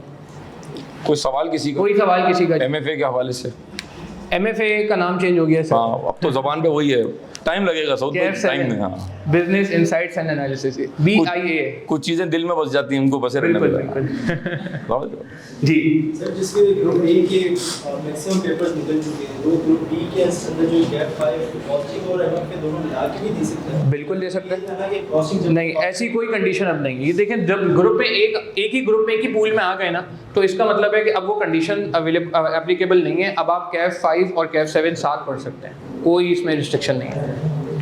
और किसी का कोई सवाल है जी? जी चले, thank you sir, thank you very much. Thank you very much. Saud के लिए तालियां जी, जोरदार जी। Wish you all the best, अल्लाह आप सबको कामयाब फरमाए, आमीन। Thank you. अच्छा, नई स्कीम के हवाले से किसी के जहन में कोई सवाल हो कॉम्बोस के हवाले से, तो सर मुनीर भी अवेलेबल हैं, सर हसान भी अवेलेबल हैं। आप एंड में 1-to-1 डिस्कशन कर सकते हैं। मैं एज अ प्रिंसिपल आपको वेलकम करता हूँ। तारुफ मुझे कराने की ज़रूरत नहीं है, सिर्फ 2 जुमले कहूँगा। नाम आप सबको पता ही है जी, बहुत सारे बच्चे ऑलरेडी पीपी में इनरोल्ड है मेरे पास, ठीक है जी। फिर भी formally Sajid Kapadia, chartered accountant now, a fellow member of ICAP, teaching for the last 23 years. Audit तकरीबन अब 350 बैच हो चुके होंगे और तकरीबन कोई 30,000 बच्चा मैं पढ़ा चुका हूँ और तकरीबन 2200-2300 ICAP का मेंबर जो है वो मेरा स्टूडेंट है। ICAP की एजुकेशन कमेटी में तकरीबन 9 साल हो गए। उसके अलावा 2 और कमिटीज़ में सर्व करते करते ये पूरा सिलेबस का बनना, ये सिलेबस का नाम, ये सब कुछ से तकरीबन हमको 2 साल गुजरे हैं और मैं उस कमेटी का पार्ट था। लेकिन चूंकि हम एक कॉन्फिडेंशियलिटी पैक्ट साइन करते हैं, तो लिहाजा मैंने कभी भी KNS के फोरम पर आके कोई बात नहीं की, क्योंकि हम एक साइन करते हैं कि हम ये बात किसी को नहीं बताएंगे, क्योंकि ICAP की उस कमेटी में बहुत ही कॉन्फिडेंशियल 30 लोग होते हैं, ऑल पाकिस्तान, इसमें मैं भी उसका पार्ट था। तो we are not suppose to tell जब तक के फॉर्मल वो चीज़ अनाउंस ना हो जाए। जब आप CA क्वालिफाई करते हैं तो ये integrity, professional competence, confidentiality, professional behaviour, ये सब चीज़ों का ना हमें बड़ा पास करना पड़ता है। बहरहाल मेरा सब्जेक्ट कैफेड है। 2-3 बातें बस क्विकली कर देता हूँ। आप इस वक्त सितंबर में हैं, अक्टूबर, नवंबर, दिसंबर, जनवरी, फरवरी, मार्च में इम्तिहान है आपका। मार्च में इम्तिहान है हमारा, ऐसे ही हाँ है ना? कितना टाइम है? 1, 2, 3, 4, 5 और 6, सही है। सितंबर, अक्टूबर, नवंबर, दिसंबर, जनवरी, फरवरी और मार्च, ठीक है जी। सितंबर आप निकाल दें तो अब कितने बज गए? सितंबर में आपने पढ़ना नहीं ना, माहौल ही नहीं बन पा रहा। माहौल है जी, हर चीज का जिंदगी में क्या चाहिए? माहौल। अच्छा, क्लास में लाइट बंद की, सर 2 और बंद कर दे, बेटा क्या चाह रहे हो? और सर आप भी बाहर चले जाए, अब तुम क्या चाह रहे हो? हैं जी, ये पीपी में भी होता है, सर लाइटें बंद कर दे, बेटे जब पीपी में लाइटें बंद करेंगे तो फिर प्रेजेंटेशन में क्या होगा मतलब, ठीक है। 12 तो 3, 4 और 5, ये 5 महीने आपके हाथ में है। आप इसको अवेल करें, जाया करें, वो आपकी मर्जी है, ठीक है। तो एक तो you should be a very good planner. 2 paper देने, 3 देने, 4 देने, ये आपका डिसीजन है। आप टीचर से गाइडेंस ले सकते हैं। ये सारे फैसले शुरू में कर लें आप। मैं कौन सा कॉम्बो लूंगा, मैं क्या लूंगा, मुझे किस पेपर से क्या बेनिफिट मिलेगा। ये जो कैश 6 है, जो मेरा रसान का कॉम्बो है, ये हम कई साल से कहते आ रहे हैं। जब आप 6 पढ़ते हैं तो 8 में बहुत आसानी होती है। तो या तो आप 6 8 7 दे रहे हो, क्योंकि यहां से FR2 की बहुत सारी चीजें कैफेड में आती हैं। IS 10 यहां आएगा, IS 36 यहां आएगा, 37 यहां आएगा, 38 यहां आएगा, IFR 15 यहां आएगा, जिसका मैं जिक्र अपने लेक्चर में कर रहा हूँ। लेकिन अगर किसी ने ये पढ़ा हुआ होगा तो ये इंतहाई आसान हो जाएगा। उसके अलावा आप इसके साथ कोई भी पेपर ले लें। एक बात ये हो गई, तकरीबन 2022 तक मैंने फिजिकल पढ़ाया, और ये अब जो पीछे आप वॉल देख रहे हैं जिसके पीछे कन्वर्ज लाउंज है, मुझे नहीं याद पड़ता कि इसके कभी कोई ऐसा बैच गुजरा हो इस कैंपस के अंदर जहां ये कुर्सियां यहां तक लगी हुई होती थी और काशिफ भाई उसकी गवाह हैं। मेरी भी क्लास यहाँ होती थी, हसान की भी होती थी और कॉस्टिंग भी होती थी। हसान ऐसे ही है भाई। और क्लास में 190 बच्चों में एडमिशन हम क्लोज करते थे। ये तो अभी हमने वॉल खींची क्योंकि अब ऑनलाइन चला गया, आपको फिजिकल पढ़ने में इंटरेस्ट नहीं रहा है। ये इस वक्त चलेगा पूरा हाइब्रिड, और मेरी रिक्वेस्ट है जो फिजिकल आ सकता है वो आ जाए, उसका कोई नेमुल बदल नहीं है ता कयामत। ये मार्कर और व्हाइट बोर्ड, इसका कोई सब्स्टिट्यूट नहीं है। अभी पूरा 4 दिन बारिश ही थी, मैंने सुबह 4 घंटे की बैक टू बैक क्लासेस ली हैं A लेवल्स की ऑनलाइन। मैं पढ़ाता हूँ बिजनेस स्टडीज। सर मेरे घर पे लैपटॉप नहीं है, सर मेरे घर में बिजली का मसला है, मेरे घर में पानी आ गया है, मुझे कुछ दिख ही नहीं रहा। मैंने कहा भाई कहाँ बैठा हुआ है, तुझे कुछ दिख क्यों नहीं रहा भाई? तो बहरहाल ये मसाइल थे, ठीक है। तो ऑनलाइन में आज सुबह मेरी क्लास थी, वो भी ग्लिच हो रहा था कि जी सर आपकी स्क्रीन नहीं दिख रही है, सर आप बहुत काले दिख रहे हैं। मैंने कहा ये खतरनाक बात है, मैं स्मार्ट दिखना चाहिए बाहर, ठीक है। तो ये मसाइल ऑनलाइन में हैं और ये रहेंगे। तो अगर आप फिजिकल में आ सकते हैं, सर मैं दूर से आता हूं, किश्ती लेके आए, आप स्केट बोर्ड पे आए, आप बुर्राक पर बैठ के आए, करीम में आए, जहाज पे आए, साजगार चिंची में आप आना है, आपने आना है। अगर आप अभी से अपनी कंफर्ट जोन देखेंगे ना तो आर्टिकल शिप में बहुत बुरा हाल होने वाला है आपका। आपका पहला क्लाइंट पोर्ट कासिम, मैं तो नहीं जाऊंगा, फिर वो तुम्हें कहां लेके जाएंगे मैं नहीं बता रहा। यहां ये लाइव रिकॉर्डिंग कर रहा है अल्लाह का बंदा। बेटा जब मैं आऊं तो ये ना किया करो, मैं समझ आ रही बात। फिर आपका क्लाइंट पड़ गया पीपल स्टील में मंगो पीर के पहाड़ों के पीछे, आपने कहा मम्मी ने मना किया, फिर वो आपकी मम्मी से बात करेंगे, फिर कई बातें खुलेंगी, है ना। तो अब ये कंफर्ट जोन है आपकी। मैं दूर रहता हूँ, बेटा कहाँ रहता हूँ, मैं भादराबाद पे रहता हूँ, बहुत दूर है। अच्छा बेटा मैं फिर घर आ जाता हूँ आपके। नहीं सर आप महंगे पड़ेंगे, मैं घर पे भी ना हूँ आपके, आप भी आना है। फिर ऐसे तो बात नहीं बन पाएगी ना, किसी को कहीं ना कहीं तो पहुंचना पड़ेगा जिंदगी में। तो भाई कोशिश करें। काशी भाई मुस्कुरा के देख रहे हैं, आप कैसी बातें कर रहे हैं। भाई मैं ऐसा ही हूं, मुझे अल्लाह पाक ने ऐसा ही बनाया, कुछ हो नहीं सकता। हसन ने बहुत कोशिश की है मुझे सुधारने की, ट्रेन करने की, अब ये मेरी तरह हो गई है। पार्टी बनाएंगे भाई। तो भाई ग्रुप ए कोशिश करें, गो फॉर फिजिकल हाइब्रिड। इसके अंदर पूरा चला गया रिकॉर्डेड लेक्चर्स।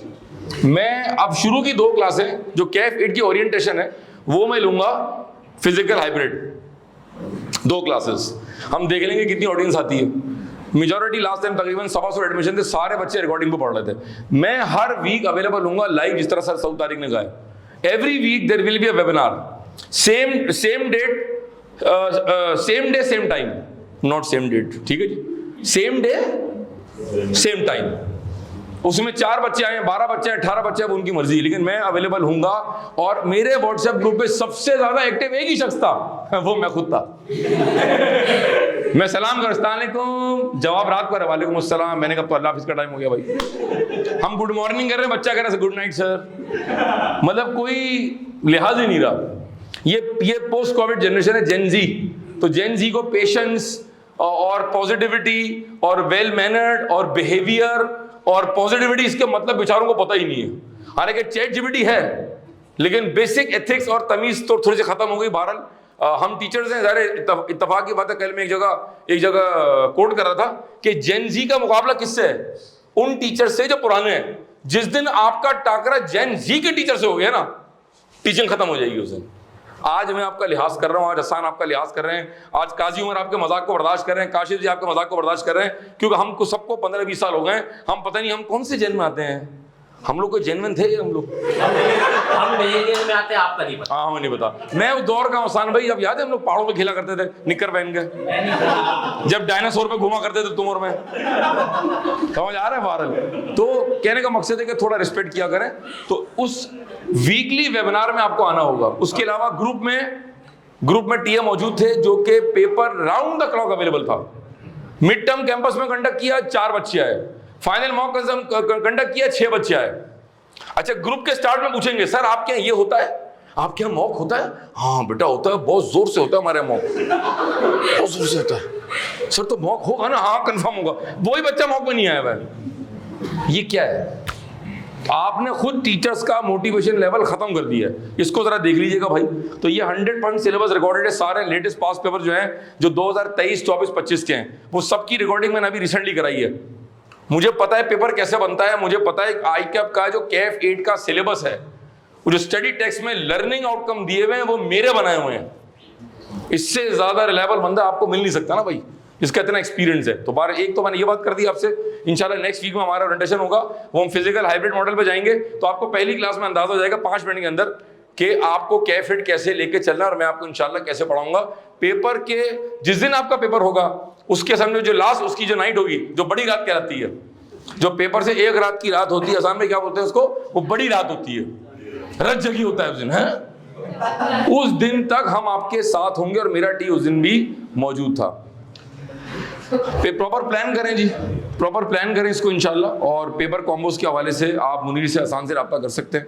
उसके अलावा बस 1-2 बातें वेरी क्विकली, फिर काशू भाई। टाइम ज़ाया मत किया करें, बहुत टाइम ज़ाया होता है।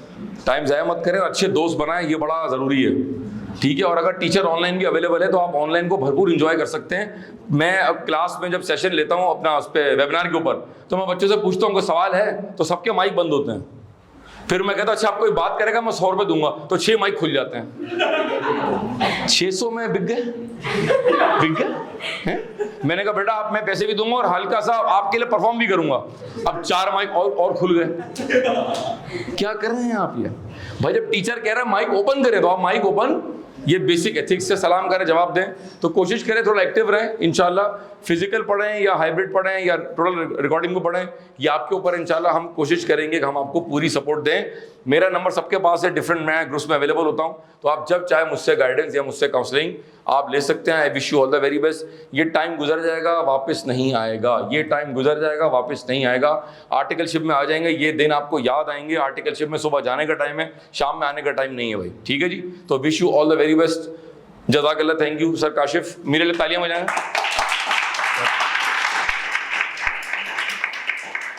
सर काशिफ को भी माशाल्लाह हमारे साथ बहुत सारे साल हो गए, और काशिफ भाई की टीचिंग को तकरीबन कितने साल हो गए? 20-21 साल हो गए, लेकिन आज भी माशाल्लाह 28 साल के हैं ये। टीचिंग को इनका 22 साल हो गए, लेकिन आज भी माशाल्लाह 28 साल के। इसमें इतवार निकाल दी, छुट्टियां निकाल दी, रमजान की छुट्टियां निकाल दी, बरसात के दिन निकाल दिए, तो तकरीबन आप समझ गए, ठीक है जी।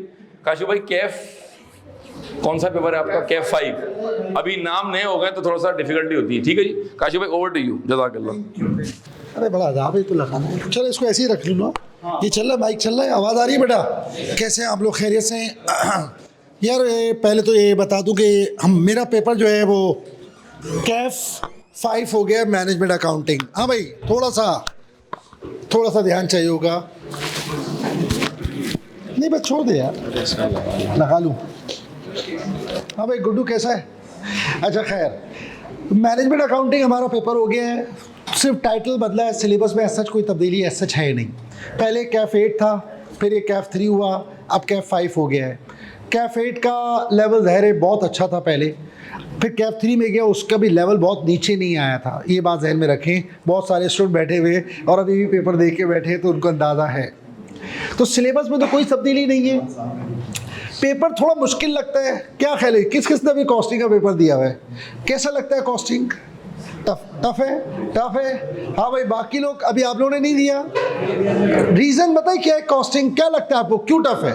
कंटेंट कभी हो जाती है, लेकिन एंड लास्ट में जो है ना सवाल इनिशिएट वगैरह पे हो जाते हैं, बट उसको खत्म करना। हाँ मैं आपको बताऊँ, देखिए इधर फाइनेंशियल अकाउंटिंग में और कॉस्ट अकाउंटिंग में आपको क्या फ़र्क लगता है? चलो ऐसे ही पूछूं, कौन बताएगा मुझे? जी फाइनेंशियल अकाउंटिंग का प्रॉपर फॉर्मेट्स होते हैं जिसको जी, ये मसला है।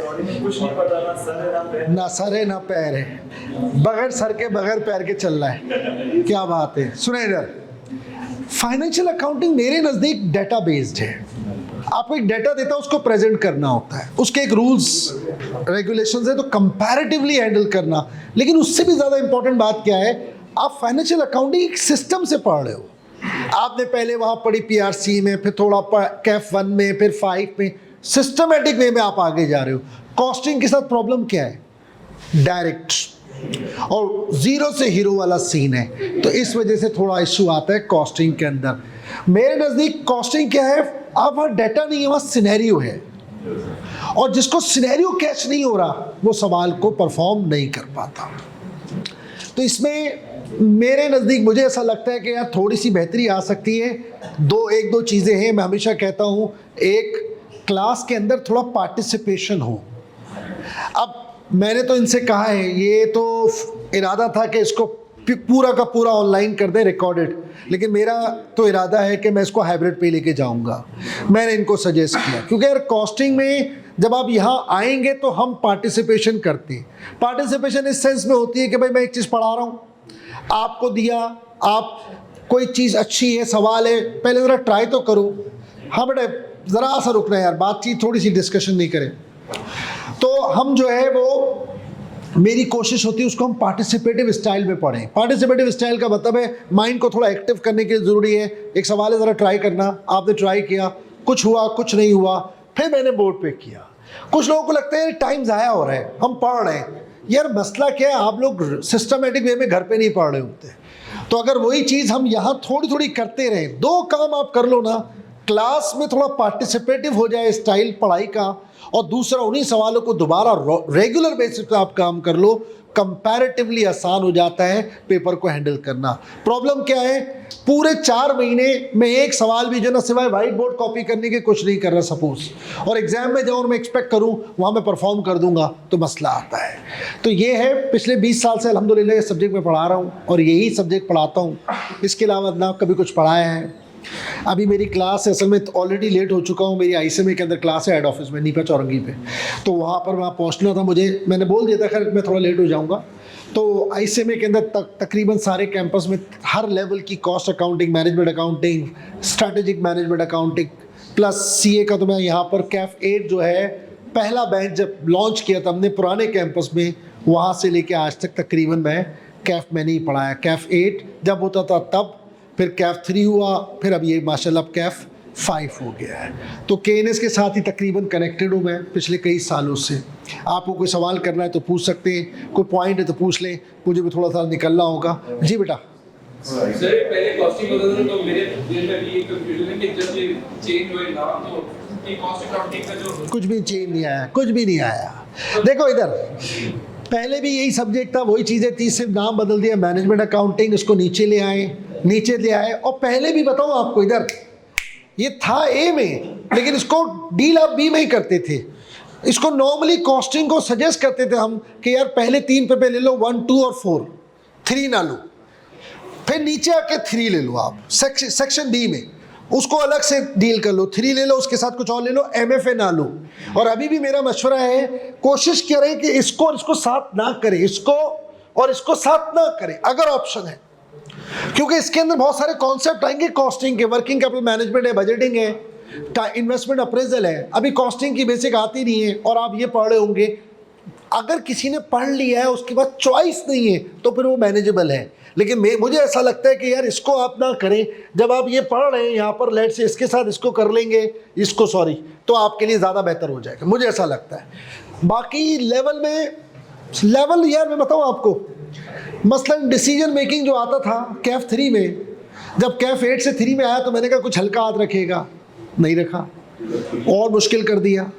सिर्फ एक चैप्टर जिसको मैं कहता हूँ इन्होंने थोड़ा हल्का रखा, वो है पहला ब्रेक इवन और सीवीपी, जो कैफ 8 में होता था तो बहुत शानदार आता था, कैफ 3 में आने के बाद उसका लेवल नीचे ले आए। अब हो सकता है फिर उसको दोबारा ऊपर लेके चले जाएंगे, अदरवाइज लेवल तो तकरीबन बदला ही नहीं है, हर चीज़ ही दे रहे हैं।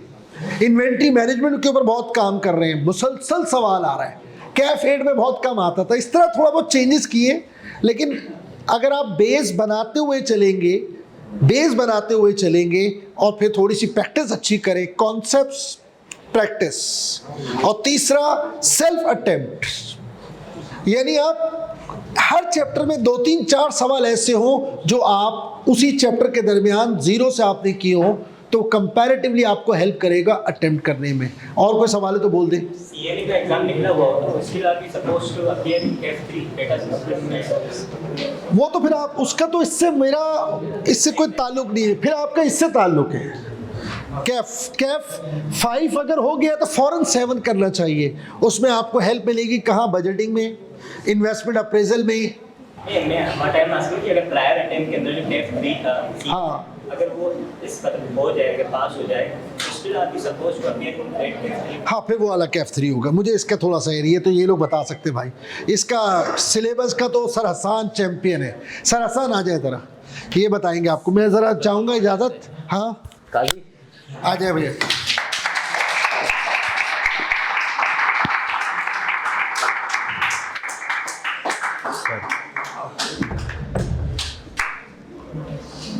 अस्सलाम वालेकुम। तबीयत में मज़ा या मिल रही है गुनाहों की सज़ा? कैसे हैं आप लोग? खुश हैं, मज़े में हैं? FAR 1 का पेपर अच्छा गया होगा। काजी की माशाल्लाह बहुत मेहनत है, काजी के लिए तालियां हो जाए।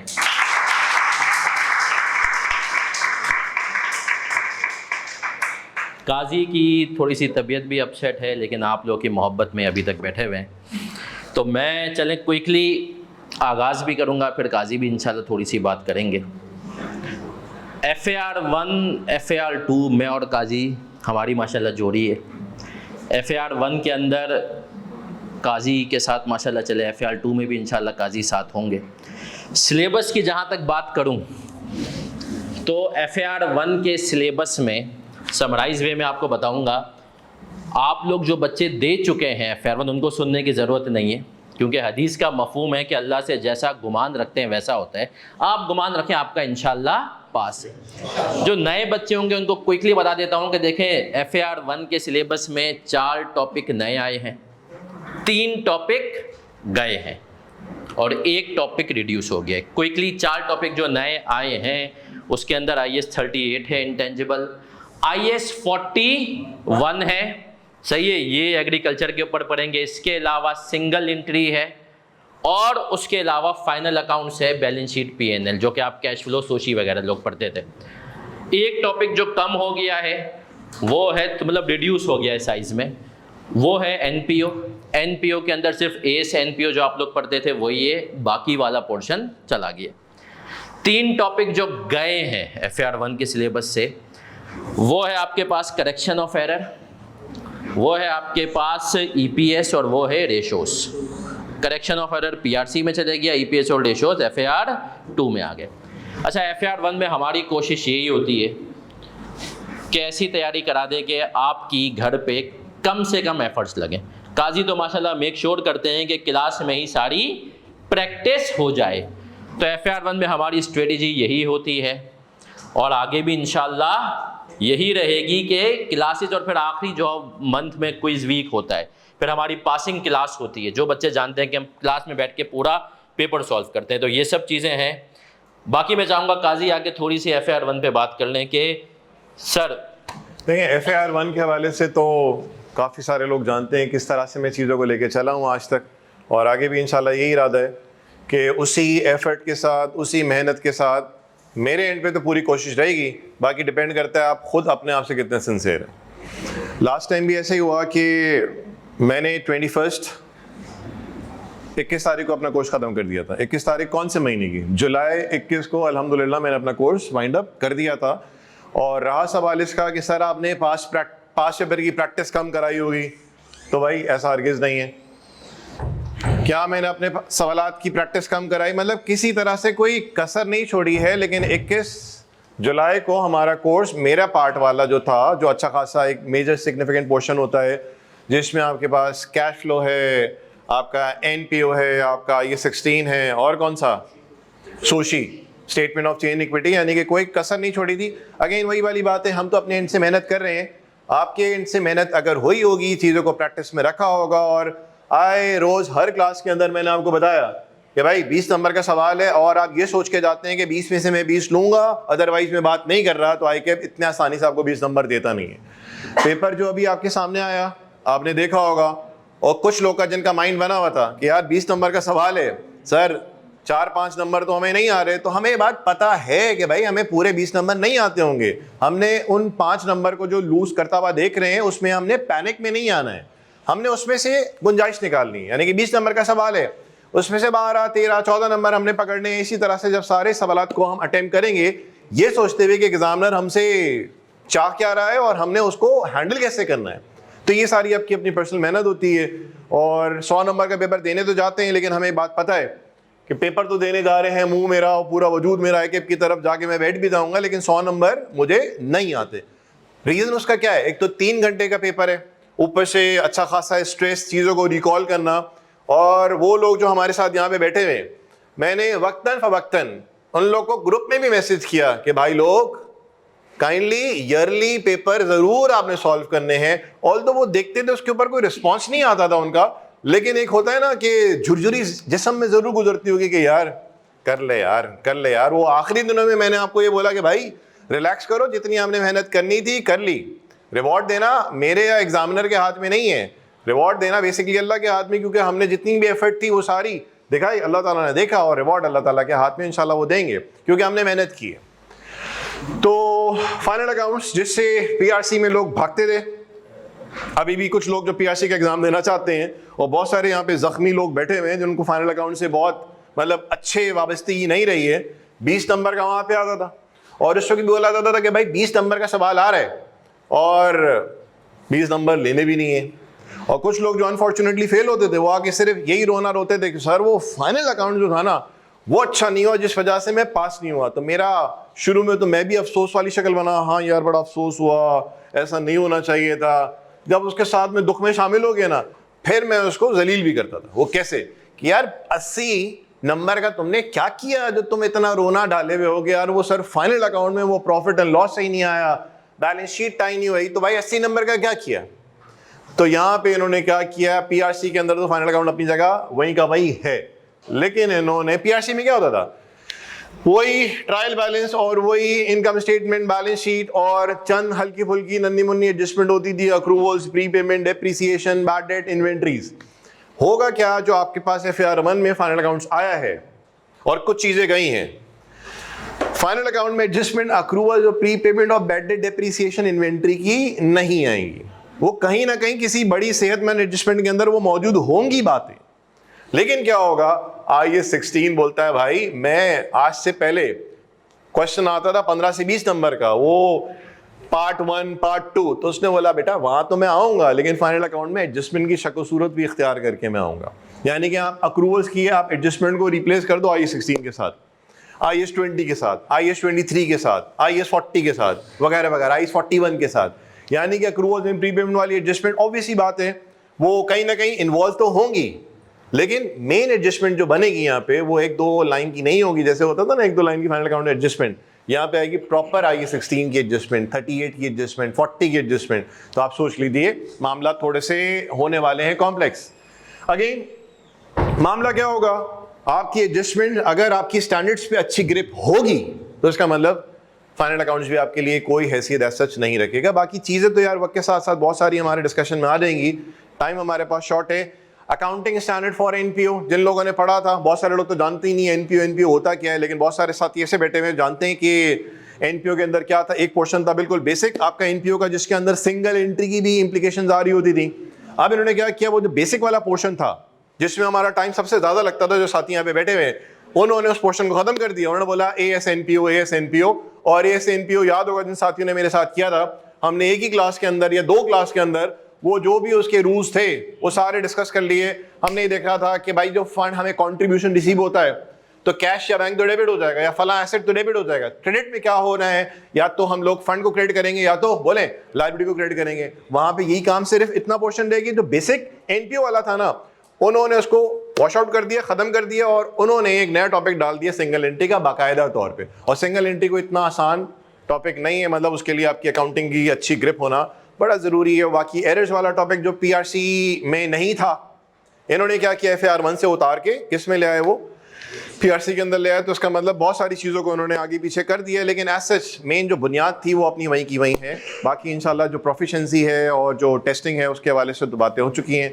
जो भी सवाल आएगा इंशाल्लाह मैं हूँ, सर आसान है, जो भी होगा सर काजी इंशाल्लाह FAR2 में भी हमारे साथ होंगे और जो तालियां होनी चाहिए इस पर,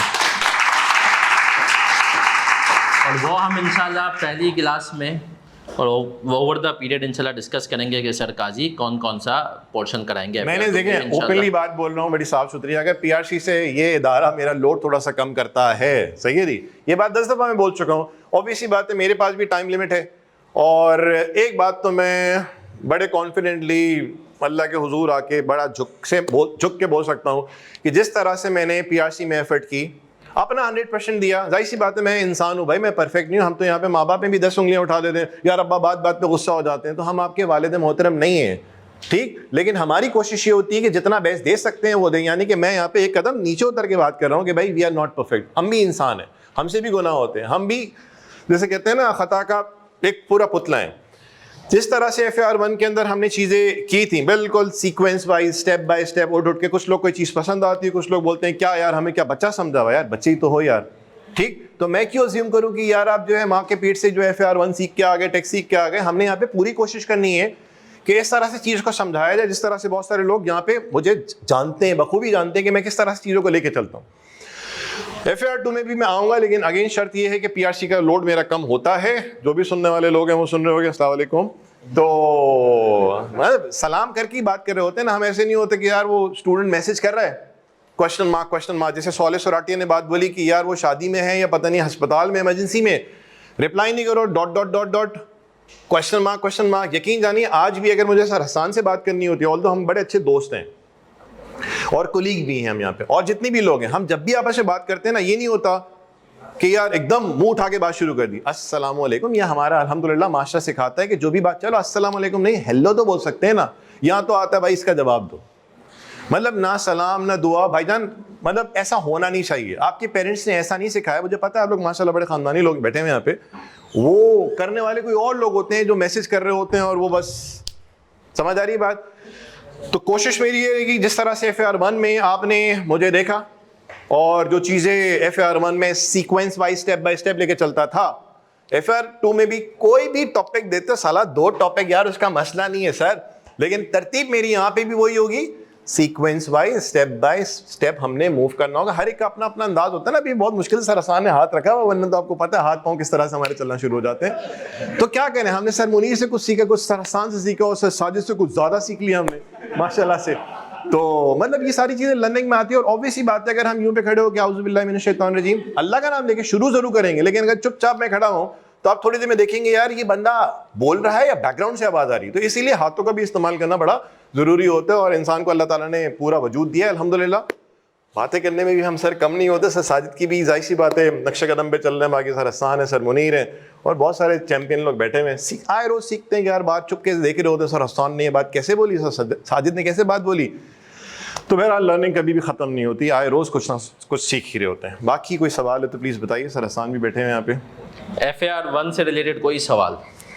सर अब क्योंकि नाम चेंज कर दिया, FAR2 को नाम चेंज कॉर्पोरेट रिपोर्टिंग कर दिया है। तो अगर FAR1 आपका क्लियर ना हो, अच्छा ये मैं बता दूं, अब जो नई स्कीम में ना, पहले होता था कि FAR1 पास ना हो तो आप FAR2 नहीं दे सकते, कॉस्टिंग पास ना हो तो MFA नहीं दे सकते। अब ऐसा सब खत्म है।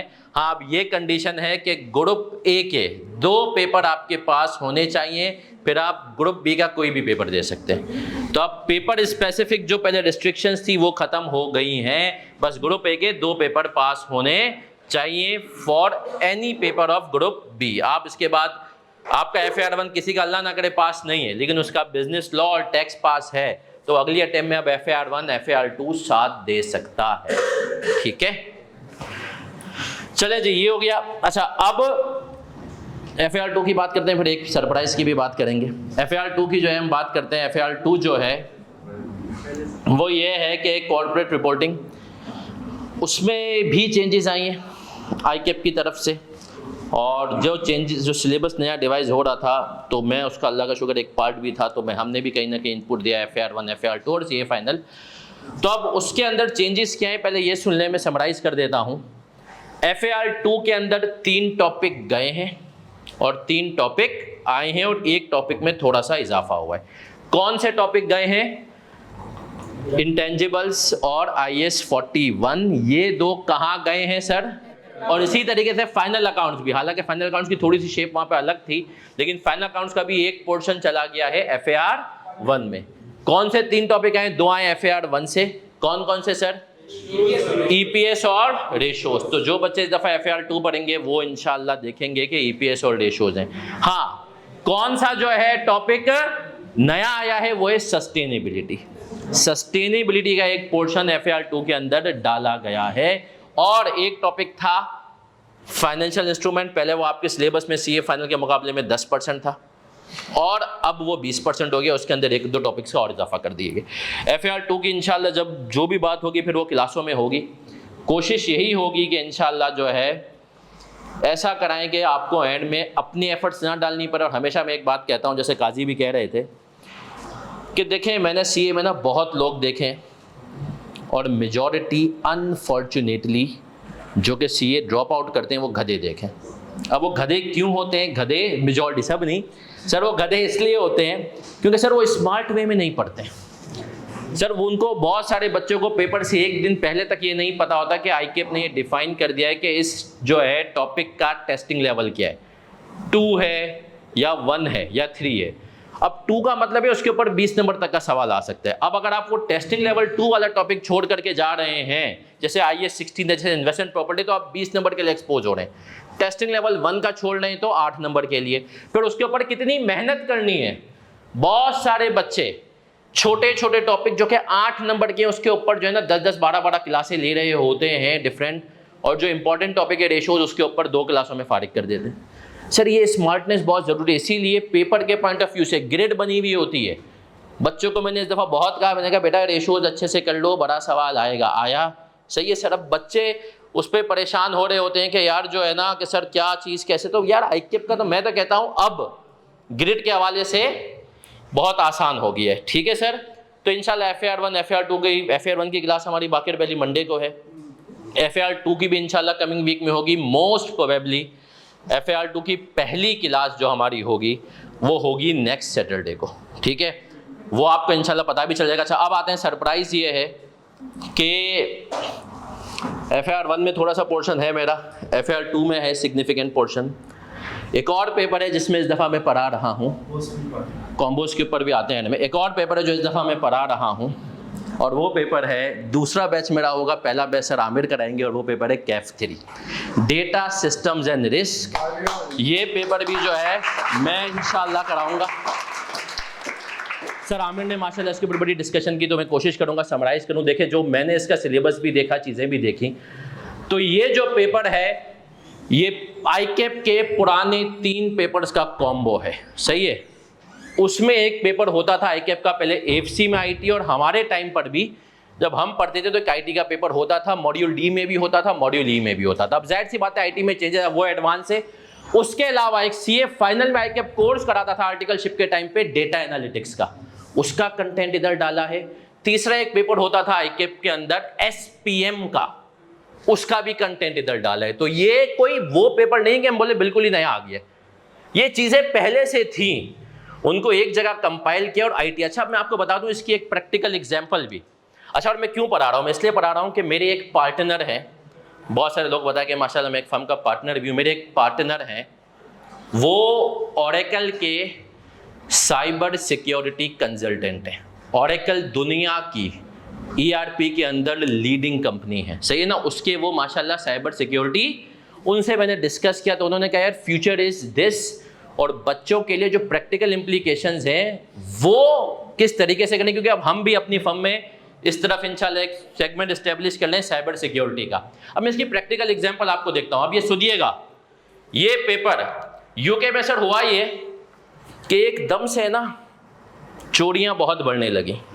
अच्छा चोरी किन घरों में होती, जो घर कुछ दिन से बंद होते, उन घरों में हो रही होती चोरी। अच्छा ये मेरे पार्टनर ने एक केस डील किया था, तो मैं आपको बता रहा हूँ यार, एकदम से चोरियाँ होने लगी, सारी चीज़ें हुई, तो बोला यार ये हो क्या रहा है।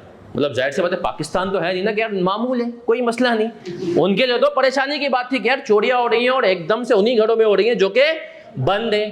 तो उसकी सर केस जब स्टडी की तो पता ये चला कि सर जिन घरों में चोरियां हैं उनके अंदर एक कॉमन फैक्टर था कि उधर स्मार्ट रेफ्रिजरेटर था।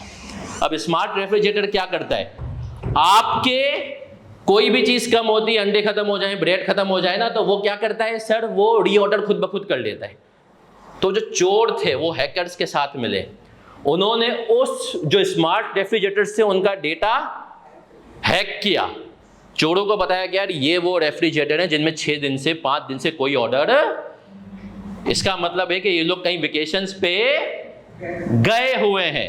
अब जब ये लोग वेकेशंस पे गए हुए तो वो डेटा किसको मिला, हैकर्स ने किसको दिया, तो उन्होंने टारगेट करके उनको बताया ये घर तो क्या होगा, खाली होगा, तो उधर टारगेट। तो ये देखें, ये टेक्नोलॉजी जो है ना प्रैक्टिकली बहुत सारी अपॉर्चुनिटीज क्रिएट कर रही है, लेकिन अगर गलत कामों हाथों में चली जाए तो फिर ये बहुत सारे मसाइल क्रिएट। और मैं आपको एक और बात बता दूं, मेरे माशाल्लाह बहुत सारे दोस्त हैं PwC US में, वो कहते हैं भाई अकाउंटिंग, ये टैक्सेशन, ये सारी चीज़ें पुरानी है, अब दुनिया जो चल रही है ना ये चल रही है डेटा पे। डेटा की इंपॉर्टेंस देखो, डेटा की इंपॉर्टेंस ऐसे है कि फूड पांडा है, कभी आपने देखा होगा कि जिस टाइम पे आपको भूख लग रही है वो उसी टाइम पे आपको नोटिफिकेशन भेजता है ना। कि वजह क्या होती है यार, फूड पांडा ट्रैक करता है और ये सारी एप्स आपस में लिंक है कि भाई फेसबुक पे तुम किस टाइम पे खाने की रील्स देख रहे हो, कौन सी रील पे तुम रुक रहे हो। फूड पांडा ये सारी कंपनीज डेटा बेचती हैं कि यार ये इस काम पे ये कर रहा है, व्हाट्सएप, फेसबुक, इंस्टा, लिंक्डइन, है ना, तुम व्हाट्सएप पे दोस्त से किसी चीज के बारे में बात करो, वो भले कहता है कि यार मैं सोच रहे हैं आज खाना खाने जाएं, इस रेस्टोरेंट पे जाएं, हाईवे पे जाएं, और उसके बाद आप देखेंगे आप जैसे ही फेसबुक खोलेंगे आपको वो ऐड आ रहा होगा, क्योंकि सर उसको पता है कि तुम कहाँ। तो सर ये डेटा में ना उन्होंने इसको कहते हैं कि एक वर्ड्स की पूरा एक ट्रेंड बनाया हुआ होता है कि ये चीजें आ जाए तो ये कर लो। तो इस हिसाब से तो सर वो पेपर इतना इंपॉर्टेंट है। डेटा कहते हैं ना कि data is the digital oil, जिसके पास डेटा है वो जीतेगा। तो आई ने बड़ा टाइमली ये डाला है। तो डेटा सिस्टम एंड रिस्क में मिलेंगे, उसकी पहली क्लास इंशाल्लाह नेक्स्ट सैटरडे को होगी, सही है, जो मैं लूँगा वो कोर्स 100% मैं इंशाल्लाह कराऊंगा। तो ये बातें थी। अब आ जाते सर, हैं, एक क्वेश्चन है, फिजिकल होगा आपका या ऑनलाइन होगा, ये क्वेश्चन है। फिजिकल भी होगा और हाइब्रिड जो मॉडल होता है वही होगा। ग्रुप है तो वैसे भी फिजिकल ही चल रहा होता है, ठीक है। कोई और सवाल किसी का कॉम्बो से रिलेटेड? अगर ट्रायल एग्जाम के अंदर कैफ सीए में जो था अगर वो लिखा हुआ हो तो देखिए, एक मैं आपको बता दूं, जो ये वाला पेपर है इसकी एग्जामिशन एक सूरत में हासिल है, कैफ 3 की एग्जामिशन एक सूरत में हासिल है, अगर तो आपके ग्रुप ए के चारों पेपर पास हैं पुरानी स्कीम के। अगर आपका एक भी पेपर रहता है पुरानी स्कीम से तो फिर आपको ये वाला पेपर देना पड़ेगा।